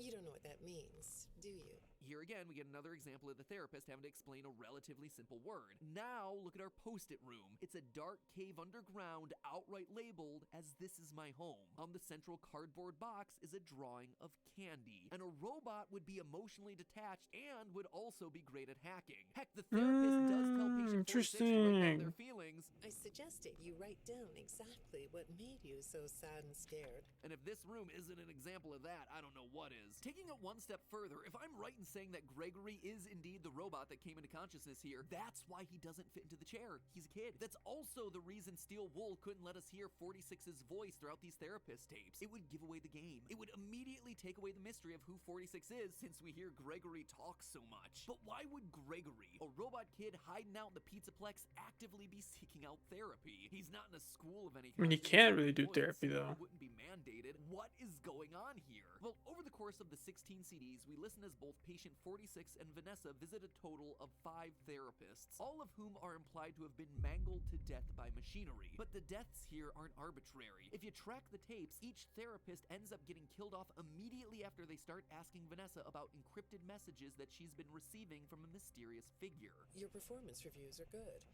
but a routine check of your online history has revealed that you've spent quite a bit of time with someone in an encrypted conversation. We have transcripts, and I've read them. Dead the next session. The messages you're getting seem very manipulative in nature. You know who I'm talking about. Why won't you open up about it? These files are full of details about your life. Again, dead the next session. When the encrypted messages get brought up to 46, same thing. When I saw some of your recent encrypted conversation logs, at first, I thought I was looking at more examples of you just talking with yourself. Then I realized it was different. When I study this, it sounds like there is someone else responding to you. A third therapist bites the dust. The therapists cover all sorts of topics. Bad childhoods, work history. One therapist even confronts patient 46 with all the other dead therapists. Nothing. No response. It's only once the encrypted messages come up that they're suddenly marked for death. We also know that it's 46 doing the killing here. The dead therapists are a complete surprise to Vanessa. Hi. Go ahead. Sit down. I don't know you. What happened to... Oh, we'll get to know each other in no time. But to 46, it's just business as usual. Why did you lie? Why don't we come back to this another day? You're shaking your head as though that's not going to happen. He's shaking his head because he knows that now she is also marked for death. To me, all of this screams of 46 keeping tabs on Vanessa. He's going to therapy not for himself, but rather to follow her actions, making sure that she's not saying anything that she shouldn't about these encrypted messages. And when the therapists do get too close to the truth, they're bumped off. We learn in one of the last CDs that patient 46 isn't being manipulated, but is instead the one doing the manipulation. I don't think But he's a child though. I think you're the one doing the manipulating. No comment? Huh? Like, how do they not know, like, this? Like, how is he in therapy in the first place? That's my question, right? Because he's a child. He should have parents if he's gonna be able to get therapy. You know what I mean? At the Pizzaplex in the first place. One odd detail of the in-game messages is that Vanessa was not supposed to get the security job. In the message marked for deletion, we see that Vanessa's lack of security experience gets the interviewer to not recommend her for the job, and yet she's hired anyway, despite, as it says in another message, no prior qualifications. In both messages, we're told that it's an internal reference coming from the top that got her the job. Someone has brought Vanessa here for a specific purpose, and who better than a hacker that's clearly established to be in the Pizzaplex's email emails. Patient 46, Gregory. In short, it looks like Gregory is manipulating the But I don't situation, get it though. determined to get Vanessa to work at the Pizzaplex, following her to all her mandated therapy sessions, and ultimately killing off anyone that gets too close to the truth. I mean, after all, Gregory is not opposed to using a bit of violence to get what he wants. We have to get these. We can upgrade you. He's also not opposed to lying about it. This upgrade, it was Chica's. Please be honest. How did you get it? When I was in the kitchen earlier, she fell into some sort of garbage smasher. Is she okay? Well, she's still functional. But why? Why is he going to all of this effort? Well, combine it with what we saw in the post-it room. There's a family reunion scene. Multiple post-its referring to family, the 3 siblings, their house. Remember what I said earlier? A robot has come into consciousness and is trying to reclaim what he lost, his family. He wants the family back together, and so he's doing everything in his power to make that happen. Using his hacking skills, he's But how would he- break into staff files, so he knows that there's something off about Vanessa. Maybe he even knows that his dad's consciousness is inside of her. He's also got his brother and Freddy and his dad in the basement. The family in this game is truly coming together again, reclaiming what Crying Child once lost. And that's it. That's the whole theory done. There are definitely no holes or flaws to anything I just said. Don't look any deeper than everything I just told you. All right, fine. There might be a few itty-bitty holes to all of this explanation, namely some of the info that we get from the last 2 CDs. If Patient 46 is Gregory, then why is he glitching the system to make all the animatronics scarier? If he lured Vanessa to the Pizzaplex, then why would he then be avoiding her throughout the game? Why would he be surprised to see Afton in the basement if he's trying to bring the family all together? There's also the mystery of the whole parent story. 46 is said to have good parents. None of what you said in your file But then who about made- parents was true. Who truth made the is, robot? You had great parents. A Wait, great Afton? childhood. Why did you lie? But how would records of good parenting exist for a robot who presumably had no parents? Or the Crying Child, whose records presumably would say that he was dead? Or even if you don't believe those theories, if 46 is Gregory and Gregory's just a homeless kid, that doesn't sound like he would have had a great childhood or any sort of home life. But the kicker, the one to me that makes this really difficult to explain, is this email that I had long forgotten about from Fnaf AR. Strap in for this one, friends. Hey Ness, I hope things are good. I saw you ordered 3 lifelike human male rubber masks, and I was dying to ask what they're for. Sounds to me like a robot kid is confirmed, but it also sounds to me like Vanessa built it or gave rise to this robot kid. If so, then I ask again, why would Gregory be avoiding her throughout the game? I mean, the best I could come up with is that somehow Gregory escaped and is now convinced that Vanessa is trying to shut him down because of his rogue programming. I mean, it's not a bad idea, but then why would he be luring her to the Pizzaplex? It's like one half of each explanation works, but then when you try to connect it back with like the other half of the theory, they end up contradicting each other, which is really frustrating. There are 2 other options. First, Oh, what if from it's- the post-it room is entirely brand new. Or the What if second it's not option like is Afton like someone that we never see in the game. using Vanessa to Now, like the first option is a capture brand new character. Yeah, it's cool. the Gregory, and then it's like and then Gregory somehow like knows that's happening. So then Gregory is trying to escape the factory, you know, and leave Afton behind. Things that just don't. Baby, like Gregory, could want to put the family back together. Baby has always wanted to make Daddy proud, so she'd be quite happy to kill off therapists that got too close to the truth. Just like Gregory probably became and sentient. she would willingly spread the Afton virus. As Afton's trying to put them together. In order to bring Daddy back. If she's using Is that what they do? illusions, or if she acts like she does in the books, then it's possible that she would take the form of a child and make up a backstory. She's also a No. character that canonically loves disguises, just like Patient 46. It reminds you of a mask, like a disguise. Yeah, I can see that. You like Like, that idea Afton, of do you think Vanessa to disguises like bring his absurd and son back to invisible, life? don't they? There's also a line I about guess. the therapist being able to see I don't know why he would do that, Patient though. 46's eyes. That's better. On this side of the desk, I can see your eyes. And we know that Baby's eye color has always been an important detail in the past. But as with Gregory, there are still a number of holes with this line of thinking. Baby/Elizabeth likes flowers. Patient 46 doesn't. We also know Baby hates being in the basement of Sister Location. So then why, as Patient 46, would she prefer to live in a cave rather than blue sky? In short, as I wrap up my overall coverage of Security Breach, I guess I gotta summarize it like this. This game is frustrating from a lore standpoint. Smaller questions like Glamrock Bonnie and Golden Freddy, yeah, those are pretty easy to answer. But when it comes to what this game was actually about, no one theory actually solves it all in a clean way. There are references to every corner of the FNAF universe in here, but as a result, nothing fits cleanly together to solve everything. There are pieces that always dangle or always contradict something else. Do I think the crying child is here based on the post-it room? Yes, absolutely. Is he Gregory? I mean, right now, I think that he's our best option. Is he also Patient 46? It seems like he's trying to be, but there are just a lot of holes there. And there are holes in the baby theory too. And that honestly just leaves the option of a mysterious third party pulling the strings behind the scenes, which on one hand would be welcome. I'd love to see a new character inserted into this lore. But on the other hand, it also feels unsatisfying because it's like, well, that came out of nowhere. This franchise has never operated like that, so it feels weird for it to start acting that way now. Individually, small pieces of the mystery make sense, but when you take a step back and look at the wider lore of this series, how it connects to other games, how it connects to the wider story arc that's been created, that's when things start to fall apart. And I think that is what is so frustrating with this title. So that's what I'm left with. Let me know what your thoughts are. Are you seeing things that I'm not? Hopefully it at least sparked some ideas in your head. And hey, if it did, you can let me know live right now. I am officially live with other members of Team Theorist, other FNAF tubers, all of us covering things about this game. My hot takes on the security breach lore, other theories that we haven't covered yet, and of course 10 more videos.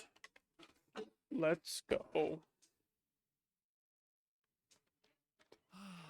Oh my gosh. Nearly 4 months without a single FNAF episode. Feels like it's a brand new day for the channel. There have been so many new games, new meta theories, even some classic science episodes thrown in. I'm happy, I'm healthy, life is good. And now, time to relax. Oh my bad, look, oh, it's a shark!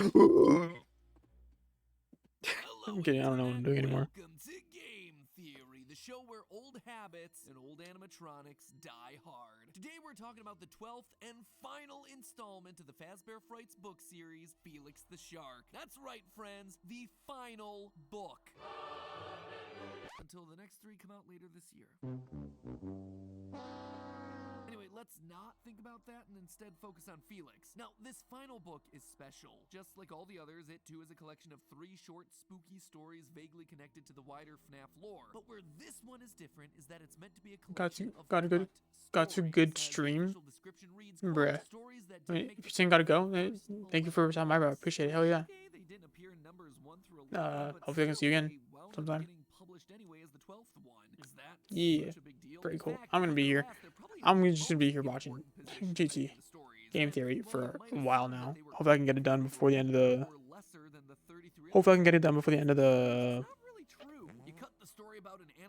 End of the friggin' night. Hopefully. I've been sitting here for 9 hours, almost 9 hours. Very cool. Collecting haunted FNAF memorabilia and yet kept Fazgoo. The truth is, we don't really know why these were cut. It could have been a quality thing, it could have been that they confused the lore, or maybe, just maybe, it could have been that they were intentionally designed to set up secret puzzles that we were meant to solve. 1 second. Those puzzles never got fully realized. Spoiler alert, I think it might have been that last one. I believe that Scott was planning to use this final book as a launching point, the start of a real-world treasure hunt that would have required using the books, the games, even stuff like the coloring book in order to crack. I suspect that this was a riddle so far-reaching and so complex, it would have required the cooperation of FNAF theorists from across the globe. Today, I'm gonna explain the clues that led me to this conclusion, but more importantly, I'm gonna ask you for your help. You see, while I'm reasonably confident this thing was never finished, I'm not sure. I can't be sure unless you all double-check for me. A few years ago, I asked for all your help in solving the security logbook, and a day later, we discovered the name of Cassidy. Today, I'm gonna ask you for something similar. I'm gonna take you on a journey through some weird corners of FNAF lore and some loose threads that I see in this new book, and then I'm gonna ask you for the favor. I need you to help me either solve this thing once and for all, or debunk it. And who knows, maybe this is the push that we need to get the next major answer to the game's lore. But before you help me with the lore, I was wondering if you'd help me in another underway. It's time for our newest collection of Theoryware merch. And as always, you checking out the items goes a long way to help fund everything that we're doing over here on the channel. This collection in particular is going to be especially fun if you're a fan of analog horror, The X-Files, or Area 51, because it's all about conspiracy boards, sky watching, and secret undercover fact-finding missions. Let me just start off by introducing you to the item that everyone's going to want to get, the Game Theory Lava Lamp. Filled with neon green alien goo, this one is perfect for your room or your desk and has been running non-stop in my office since I got the finalized prototype a month ago. It is awesome. It's also a completely unique piece of YouTuber merch. You ever wanted a lava lamp while also showing off your theorist pride? This is the perfect item for you. The lava lamp also partners really well with another brand new item in our roster, the T-Man sunglasses. These things are perfectly balanced, as all things should be. A classic design that perfectly frames your face with a hit of fun game theory green on the insides of the arms, while also keeping a muted matte finish and subtle patterning on the outside of the arms to give them an air of sophistication. Historically, I've struggled finding sunglasses that I love, so I decided to make some sunglasses that I absolutely love, that I think you're gonna love too. Speaking of things I love, this new jogger set. I mean, just look at the picture on screen right now. I don't know if I've ever felt that good in a picture in my life. And if it can make me feel that good posing in an awkward photo shoot, imagine how great you'll feel in it lounging around or out and about. Soft and lightweight, but still warm and stylish. And of course, complete with thumb holes. Also, it wouldn't be a new Theoryware merch drop without a slew of new hoodies, t-shirts, and jackets. All of it with embroidered details to give you quality that you can feel. This isn't just your typical YouTuber spray-on design merch. These items are all custom cut and sewn to deliver you actual high-quality garments. Garments that you'll actually want to wear, and that will last for as many times as you want to wear them. Just look at the liner of this jacket. It is literally a redacted document, which is a detail that I specifically requested the team execute on. I mean, where else do you find clothing that has cool details like that? In my opinion, it just elevates the design, and I think that you'll appreciate it too. Last item that I'll specifically call out here, our first ever button-down shirt, ripped straight out of Roswell, New Mexico. Matte merch. Very nice. Super fun. Again, we I will now fabric from the skip ground up forward. to make the shirt. It's also perfect. How has it been going for that long? Now back to Fnaf. In order to unwrap the secret of Fnaf ARG, let's start by breaking down the stories in Felix the Shark, shall we? The final story, You're the Band, is probably the most obviously related to existing Fnaf lore. In it, a small boy named Timmy becomes obsessed with everyone's favorite pizza murder franchise, Freddy Fazbear's. His mother finds him a strange Freddy mask on the internet and gives it to him for his birthday. After putting it on, Timmy starts to change. He doesn't like the things he used to, he becomes moody and aggressive, he even yells about protecting the others when Granddad walks towards him with a knife. Eventually, Timmy is led to an abandoned Freddy Fazbear's building by a shadowy figure. The whole thing gives off some very solid Midnight Motorist vibes. In order to rescue him, his mother teams up with a former Freddy's security guard named Mike. Turns out the Freddy mask was possessed by one of the children from the original Fazbear murders. When Timmy put on the mask, the spirit transferred into his body, which allowed it to control him. When Mike and Timmy's mom arrive at the restaurant, Timmy is on stage in Freddy's position, performing alongside Bonnie and Chica. After getting attacked by the puppet, Mike manages to get the Freddy mask back onto Timmy, which captures the spirit. He then puts the mask back onto the original Freddy head, getting the spirit back to where it belongs. Now, I gotta admit, I got really excited when I read the story. We've suspected for a while that FNAF 1 security guard Mike Schmidt was really Michael Afton going from location to location to undo the evils of his father, William. That's why we play as Mike through pretty much every installment of the series up through Ultimate Custom Night. It's why Mike's name appears in Sister Location, why Fazbear Frights burns down in FNAF 3, and why the security guard in FNAF 2 is fired for tampering with animatronics and odor, just like Mike was in FNAF 1. Up until now, that theory's never been confirmed, but this story seems to be strong evidence for exactly that idea. A security guard named Mike going around collecting the old artifacts from Freddy locations in order to help free the spirits of those trapped within. So that was already pretty cool and totally made reading this book worthwhile. Anytime we can get more evidence to support a theory within the franchise, absolutely worth it. But while You're the Band was explicitly lore heavy, the other two stories were equally fascinating, but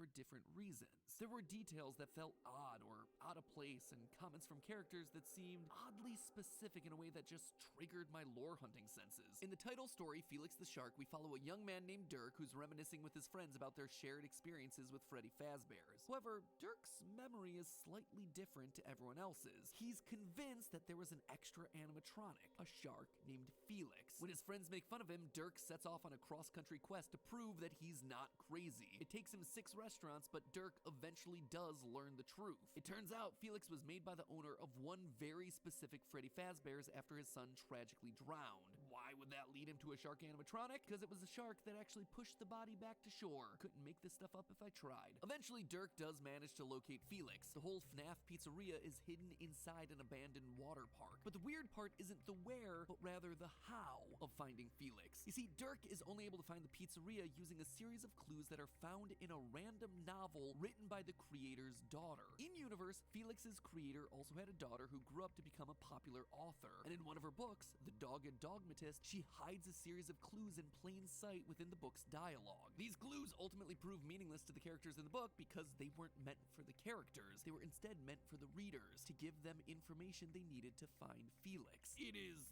very weird. Anyway, Dirk figures all of this out and confronts the author. She gives him her butterfly necklace, and he uses all of this Indiana Jones style to unlock a secret key hidden in the bottom of an empty pool at the water park. The key unlocks the path to the secret Freddy's where Dirk finally finds Felix. And then Dirk dies by climbing into the tank with Felix because these characters always have to die in the stories. It's dumb, but, you know, so be it. Anyway, you see what's so weird about all this, right? Out of nowhere, this story is talking about clues to a real-world location hidden inside of another book. Clues that are meaningless to the characters, but meaningful to the readers. Not only did this stand out to me as a suspiciously meta moment, but it also got me to immediately think about the previous Fazbear Frights installment, Prankster. You see, in preparation for the release of Felix the Shark, I wanted to refresh myself on all the previous stories. There are 33 of these things after all. It's a lot to keep track of. So I turned to another book, the recently released Ultimate Guidebook, which, if you don't know, has summaries of literally everything that's ever happened in the Freddy Fazbear universe, from the games to the books to the fan theories. Basically, if you're trying to catch up with the series quickly, it's definitely worth a read. And since this is the third and final addition to the book, one written by Scott Cawthon, you know that whatever is deemed most relevant for the lore is going to be called out within its pages. Anyway, each Fazbear Fright story has its own little summary page providing a general plot overview as well as a list of connections between the story and the games. Not everything here is useful, but it definitely gets you into the mindset of the authors, and it helps you see some of the connections that the stories were trying to make. Again, if it doesn't make the cut to appear in this book, you're likely barking down the wrong path. Likewise, if something is called out within these pages, it's at least worth considering when theory crafting. TLDR, as I was getting close to the end of my refresher course, I noticed this in the new lead section for the title story of Book 11, Prankster.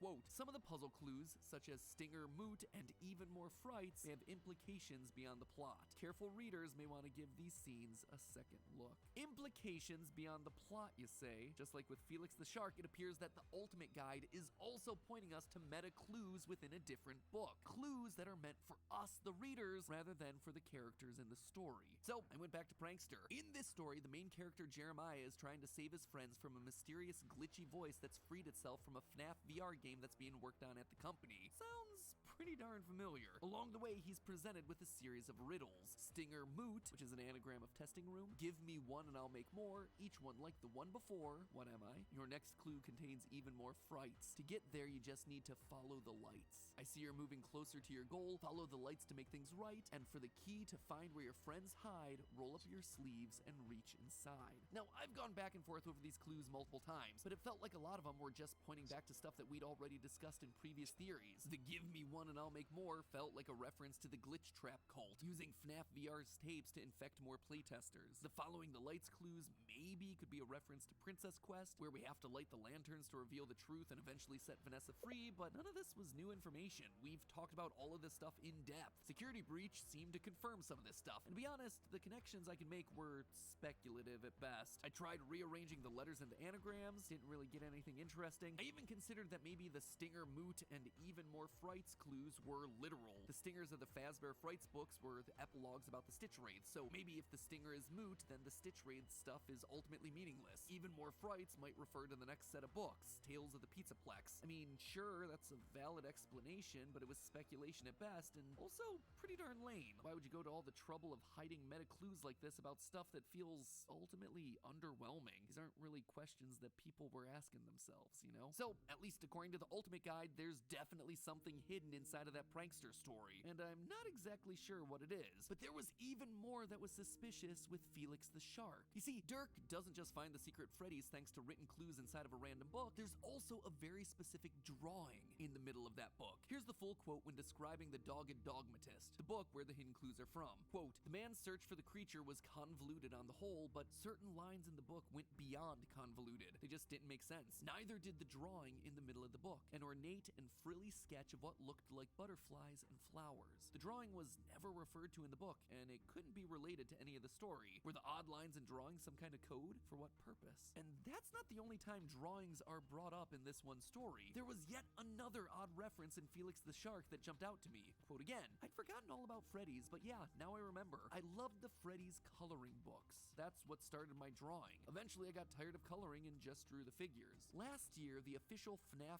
coloring book released, which for a normal franchise would be a big ol' who cares moment. But here, where the biggest character reveals Why does he have a coloring book for? That's so weird. Book, yeah, I wouldn't put anything past this franchise. So it felt strange to mention a real-world item for it only to mean nothing. So, of course, I bought myself the coloring book and the official How to Draw book. I went through the pages over and over and over again, but the only thing I was drawing was a blank. Seriously, though, I couldn't find it. I stream gotta go. Hey, appreciate you, bro.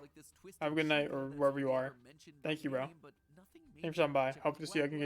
Hopefully I can see you again soon. See if it would reveal some invisible ink. Nothing. Or at least nothing that I could find. And then it hit me. What if this wasn't about solving a mystery within the story, but instead something bigger, something more real? The clues in Dirk's book didn't make any sense until you were in the right place at the right time. This could all be hinting at an ARG, where just like Dirk, if you find the location, suddenly the clues that people had been theorizing about for months start to fall into place. Which leads us to the final story of Felix the Shark, The Scoop. In this story, a young girl named Mandy is an online Fnaf theorist. No joke, she even signs off one of her posts by saying, and I quote, "I can't share all my secret facts yet until I solve this game theory." Anyway, Mandy digs Game theory! Yo, Lynn May too. Thank you for following, bro. I appreciate it. Hell yeah. Only to Very discover nice. a hidden Very picture cool. of a building. She tracks it down and she learns about a real-life missing children's incident. After a few nightmares where the spirit of the dead child appears, she ends up going to the location only to find an old animatronic bear giving off a nasty smell. Surprise, surprise, the kid was inside of there the whole time. Mandy is praised as a hero for finally finding the missing child, and she closes out her blog by saying, quote, "I will probably never know for certain how this mysterious building is connected to the FNAF universe. The only thing I am certain of is if the creator wanted us to know, I think he would tell us." Wow. Just wow. Feeling a bit attacked, not gonna lie, though, in my defense, if we waited for Scott to tell us anything, we'd know next to nothing about this franchise's lore. Just saying. Anyway, outside of the heavy references in this story to theorists and the real-world game of FNAF 3, the weirdest thing about this one is that it contains a lot of specific details as to where the events of the story take place. 33 Fazbear Frights in, and no other story in the franchise features this level of detail. The cities, the street names, file names, locations of buildings, details that are seemingly inconsequential to the greater story, and in pretty much every other book would be skimmed over or kept vague. When Mandy finds this mysterious image in the game files, she traces it back to Utah. Yes, the actual US state. This fact is FNAF is in Utah confirmed? What? Trip to Cedar City, a real city. This is so weird. Why is... Now this is where the trail starts to go cold, because what Mandy's looking for is an old cinema on Willowfield Road in Peace Valley, which after a lot of Google searches I can tell you just doesn't exist, at least not in Utah. However, in the story we do learn that Peace Valley is only 15 minutes on highway from Cedar City, so I looked up where you can drive to in 15 minutes from the center of Cedar City, and it turns out there's a very small town just to the south called Canaraville. So I hopped onto Google Street View to check out other details that the book mentioned, like the old cinema, which used to be a pizzeria, as well as having a post office on the corner. Unfortunately, neither of these things seem to exist in Canaraville. They do have a post office, and it's near a corner, but it's more like the middle of the street. And so shy of me buying a plane ticket to go to the middle of nowhere Utah myself, my options were once again drying up. Oh no, this is the... Okay, but what about the actual game? The game Mandy is playing is specifically called out to be FNAF 3. I wondered if... Oh no, this is bad. Retroactively put a file in Isn't this the episode where like Matt Pat got like his community to go like absolutely like crazy on This post office? Especially since Into the Pit, the first Fazbear Frights book, didn't hit store shelves until December of 2019. But Mandy wasn't just playing FNAF 3, it's explicitly mentioned that she's playing the FNAF 3 mobile port. So I took a look at those update logs. Same situation. The game hasn't been updated since February of 2020. Now, we don't know when this story got cut in the 2 years of Fazbear Frights run, so it could have been in existence then, but I'll be honest, I do not have the elite hacker skills to bust open a mobile game to look for the files. And so, just like that, I was out of options, out of clues, out of ideas. Gotta be honest, I feel kinda defeated on this one. Weeks of looking through these books trying to find something that just wasn't clicking, and yet I couldn't shake it. The whole thing gave me some big Gravity Falls ARG vibes. For those of you who don't know, one of my favorite TV shows of all time, Gravity Falls, did this massive globe-spanning ARG back in 2016. It was a series that was all about hidden mysteries, ciphers, secret codes, complete with a book, much like the survival logbook that you could buy that contained puzzles and secrets for the fan community to solve. And this ARG,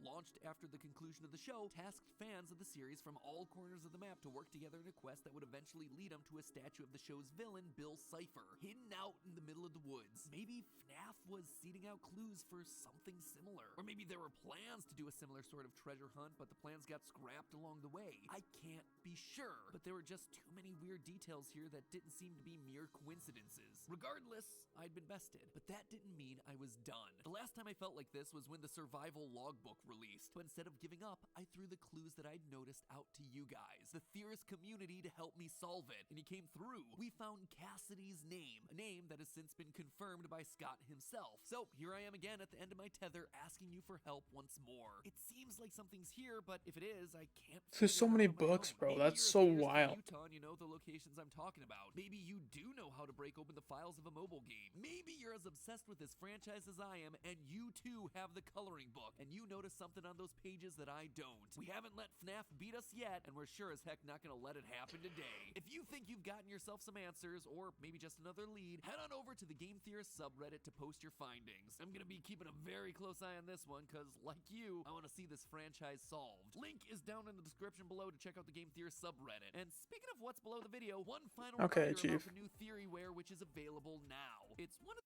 Thank you, bye. Let's see what's next.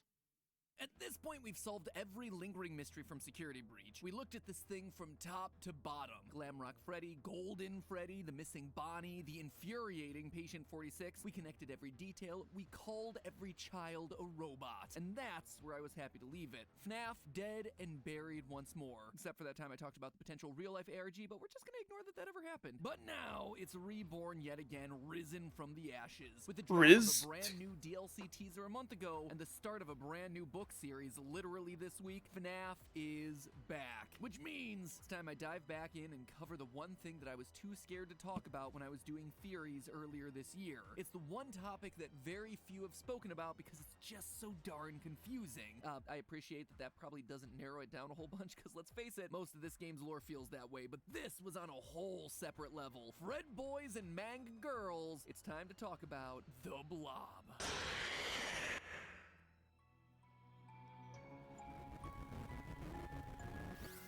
Hello, Internet! Welcome to Game Theory, the show that's full of so much agony from analyzing FNAF, it could probably bring its own animatronic to life. Maybe then I'd finally get a vacation. Soon, my precious. So, you heard the cold open, there's a new FNAF book, there's a new FNAF teaser. But before I get to any of that, there's one topic that all of us left lingering from Security Breach. Everyone's favorite mass of animatronic parts and black tentacles, the Blob. Or, as I like to call him, Freddy Spaghetti. On that note, by the way, I don't know if you're aware, but FNAF is in the process of becoming a real pizza place. Not real. Basically, they're doing the same ghost kitchen stuff that Mr. Beast did for his food company, where existing restaurants just make extra food under a different brand. This is an 8 months ago video. Nice. Check it out after the video. It's actually really fascinating stuff and very relevant to the franchise now. Anyway, with a real-life Freddy's comes the need for some real-life food. And if Freddy Spaghetti is not an item on that menu, so help me, I will write a politely worded letter to their social media account and kindly request that they reconsider. Anyway, the Blob was, at the time, the mystery that no one could crack. Then you've got the Blob as well. The Blob's just on another level of complicated. With the Blob, there are so many animatronic bodies there that have no reason to be there. I'm gonna take a stab in the dark. I think I put Henry in the Blob. The Blob is just the catch-all, all loose ends. And anything we don't understand. It's in the it's in the blob. But you know what? It's been half a year. I'm done just throwing all our unanswered questions into this literal landfill of a character. Today we're getting some definitive answers as to what and who this thing might actually be. And those answers are going to do two things for us. One, they'll absolutely help clarify how we talk about this franchise moving forward. And two, they'll certainly have severe implications for the Ruin DLC that's coming out early next year. So in the event that you repress this game, and specifically this character in your memory like I did, here's the quickest of reminders. In Security Breach, if you stay past 6 a.m. and defeat all the other animatronics, you're able to descend down into the basement of the Pizzaplex. It's there that you discover the remains of the Fnaf 6 restaurant with a big ol' hole in the middle. Try to go down that hole on your own, and you're immediately jump scared by the face of Funtime Freddy attached to a big oily tentacle. But hop into Glamrock Freddy and he protects you, saying that his friends are here and that they're angry and confused. Then, during the Afton fight, those same oily tentacles pop in from the vents, trying to capture you or anyone,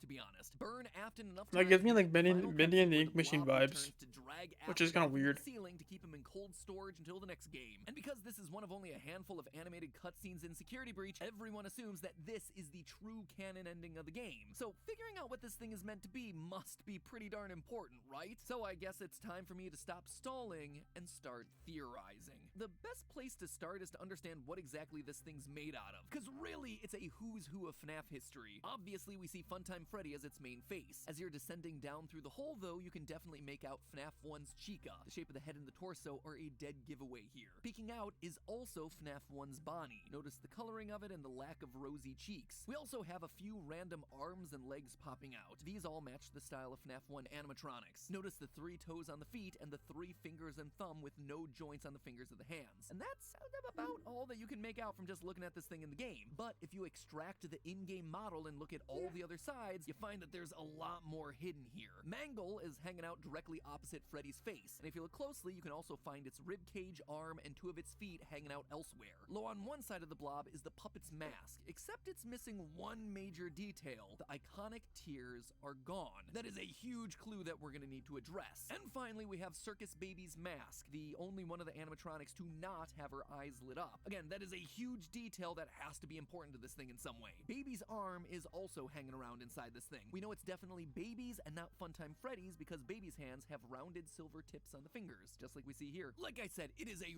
real mishmash of animatronics. It's almost like Steel Wool wanted a one-stop shop for FNAF's greatest hits. And weird details like Baby's eyes being extinguished and the puppet's missing tears feel like the game trying to tell us something, but what? Well, after identifying each and every arm and leg sticking out of this thing, there was still one animatronic in the spaghetti that really got my MatPat tingle going. This guy right here. Hidden away at the very bottom of the mess is a naked endoskeleton consisting of a single animatronic head, 2 arms, and a missing eye, with a body position that looks like it's desperately trying to pull itself out. His position right at the bottom also felt like he was intentionally hidden, the kind of thing that you would overlook a few times, but clearly he's meant to be important. He's the only animatronic in this mess that's missing an eye, but his other eye is illuminated, which immediately puts him on the same level as the more iconic characters that we see absorbed into this bizarre amalgamation. So, who is it?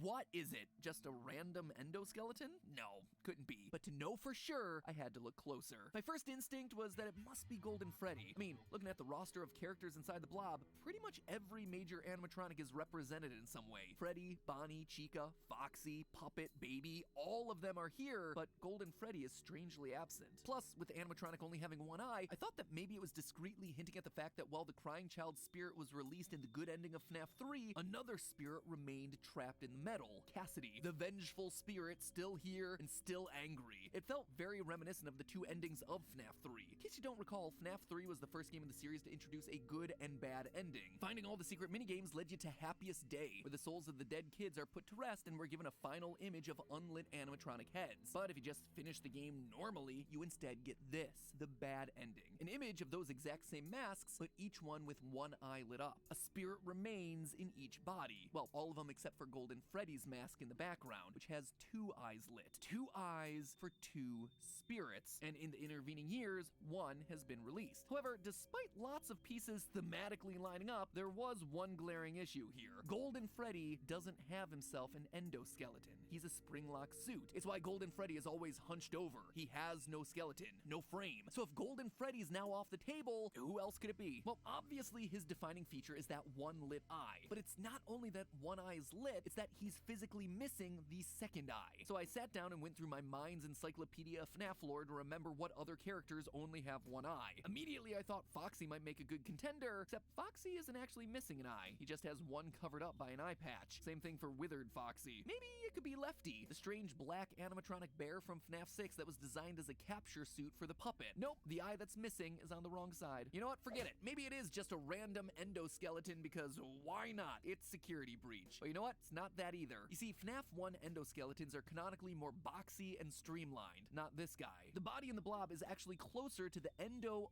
02 models that we see used in Fnaf 2. Those have thin spring-like coils around their main skeleton. But even then, what we see in the blob is different. Notice the thick round discs that are directly connected to the skeletal structure. You don't see that in Endo 02s. It's almost like these things' arms are actually its legs. But that doesn't really make a whole lot of sense, or does it? Because there is one animatronic that actually has hands connecting to leg joints. One with an Endo 02 head that's missing its What's right eye. Mangle? One with wires hanging out the side and with 4 rounded fingers at the end of each hand. It is the Mangle. Just, you know, it's Mangle's other head. That weird guy who's just kind of hanging out over there on the body. It is a direct match. Okay, gotta be honest with you. I was excited to identify this mystery animatronic, but also, yeah, disappointed. This weird animatronic that's trying to pull itself out of the bottom of the blob feels like it should mean something special, but Mangle being the answer just feels empty. Like, yeah, we already know Mangle's in this thing. The head is very obvious on the body. So,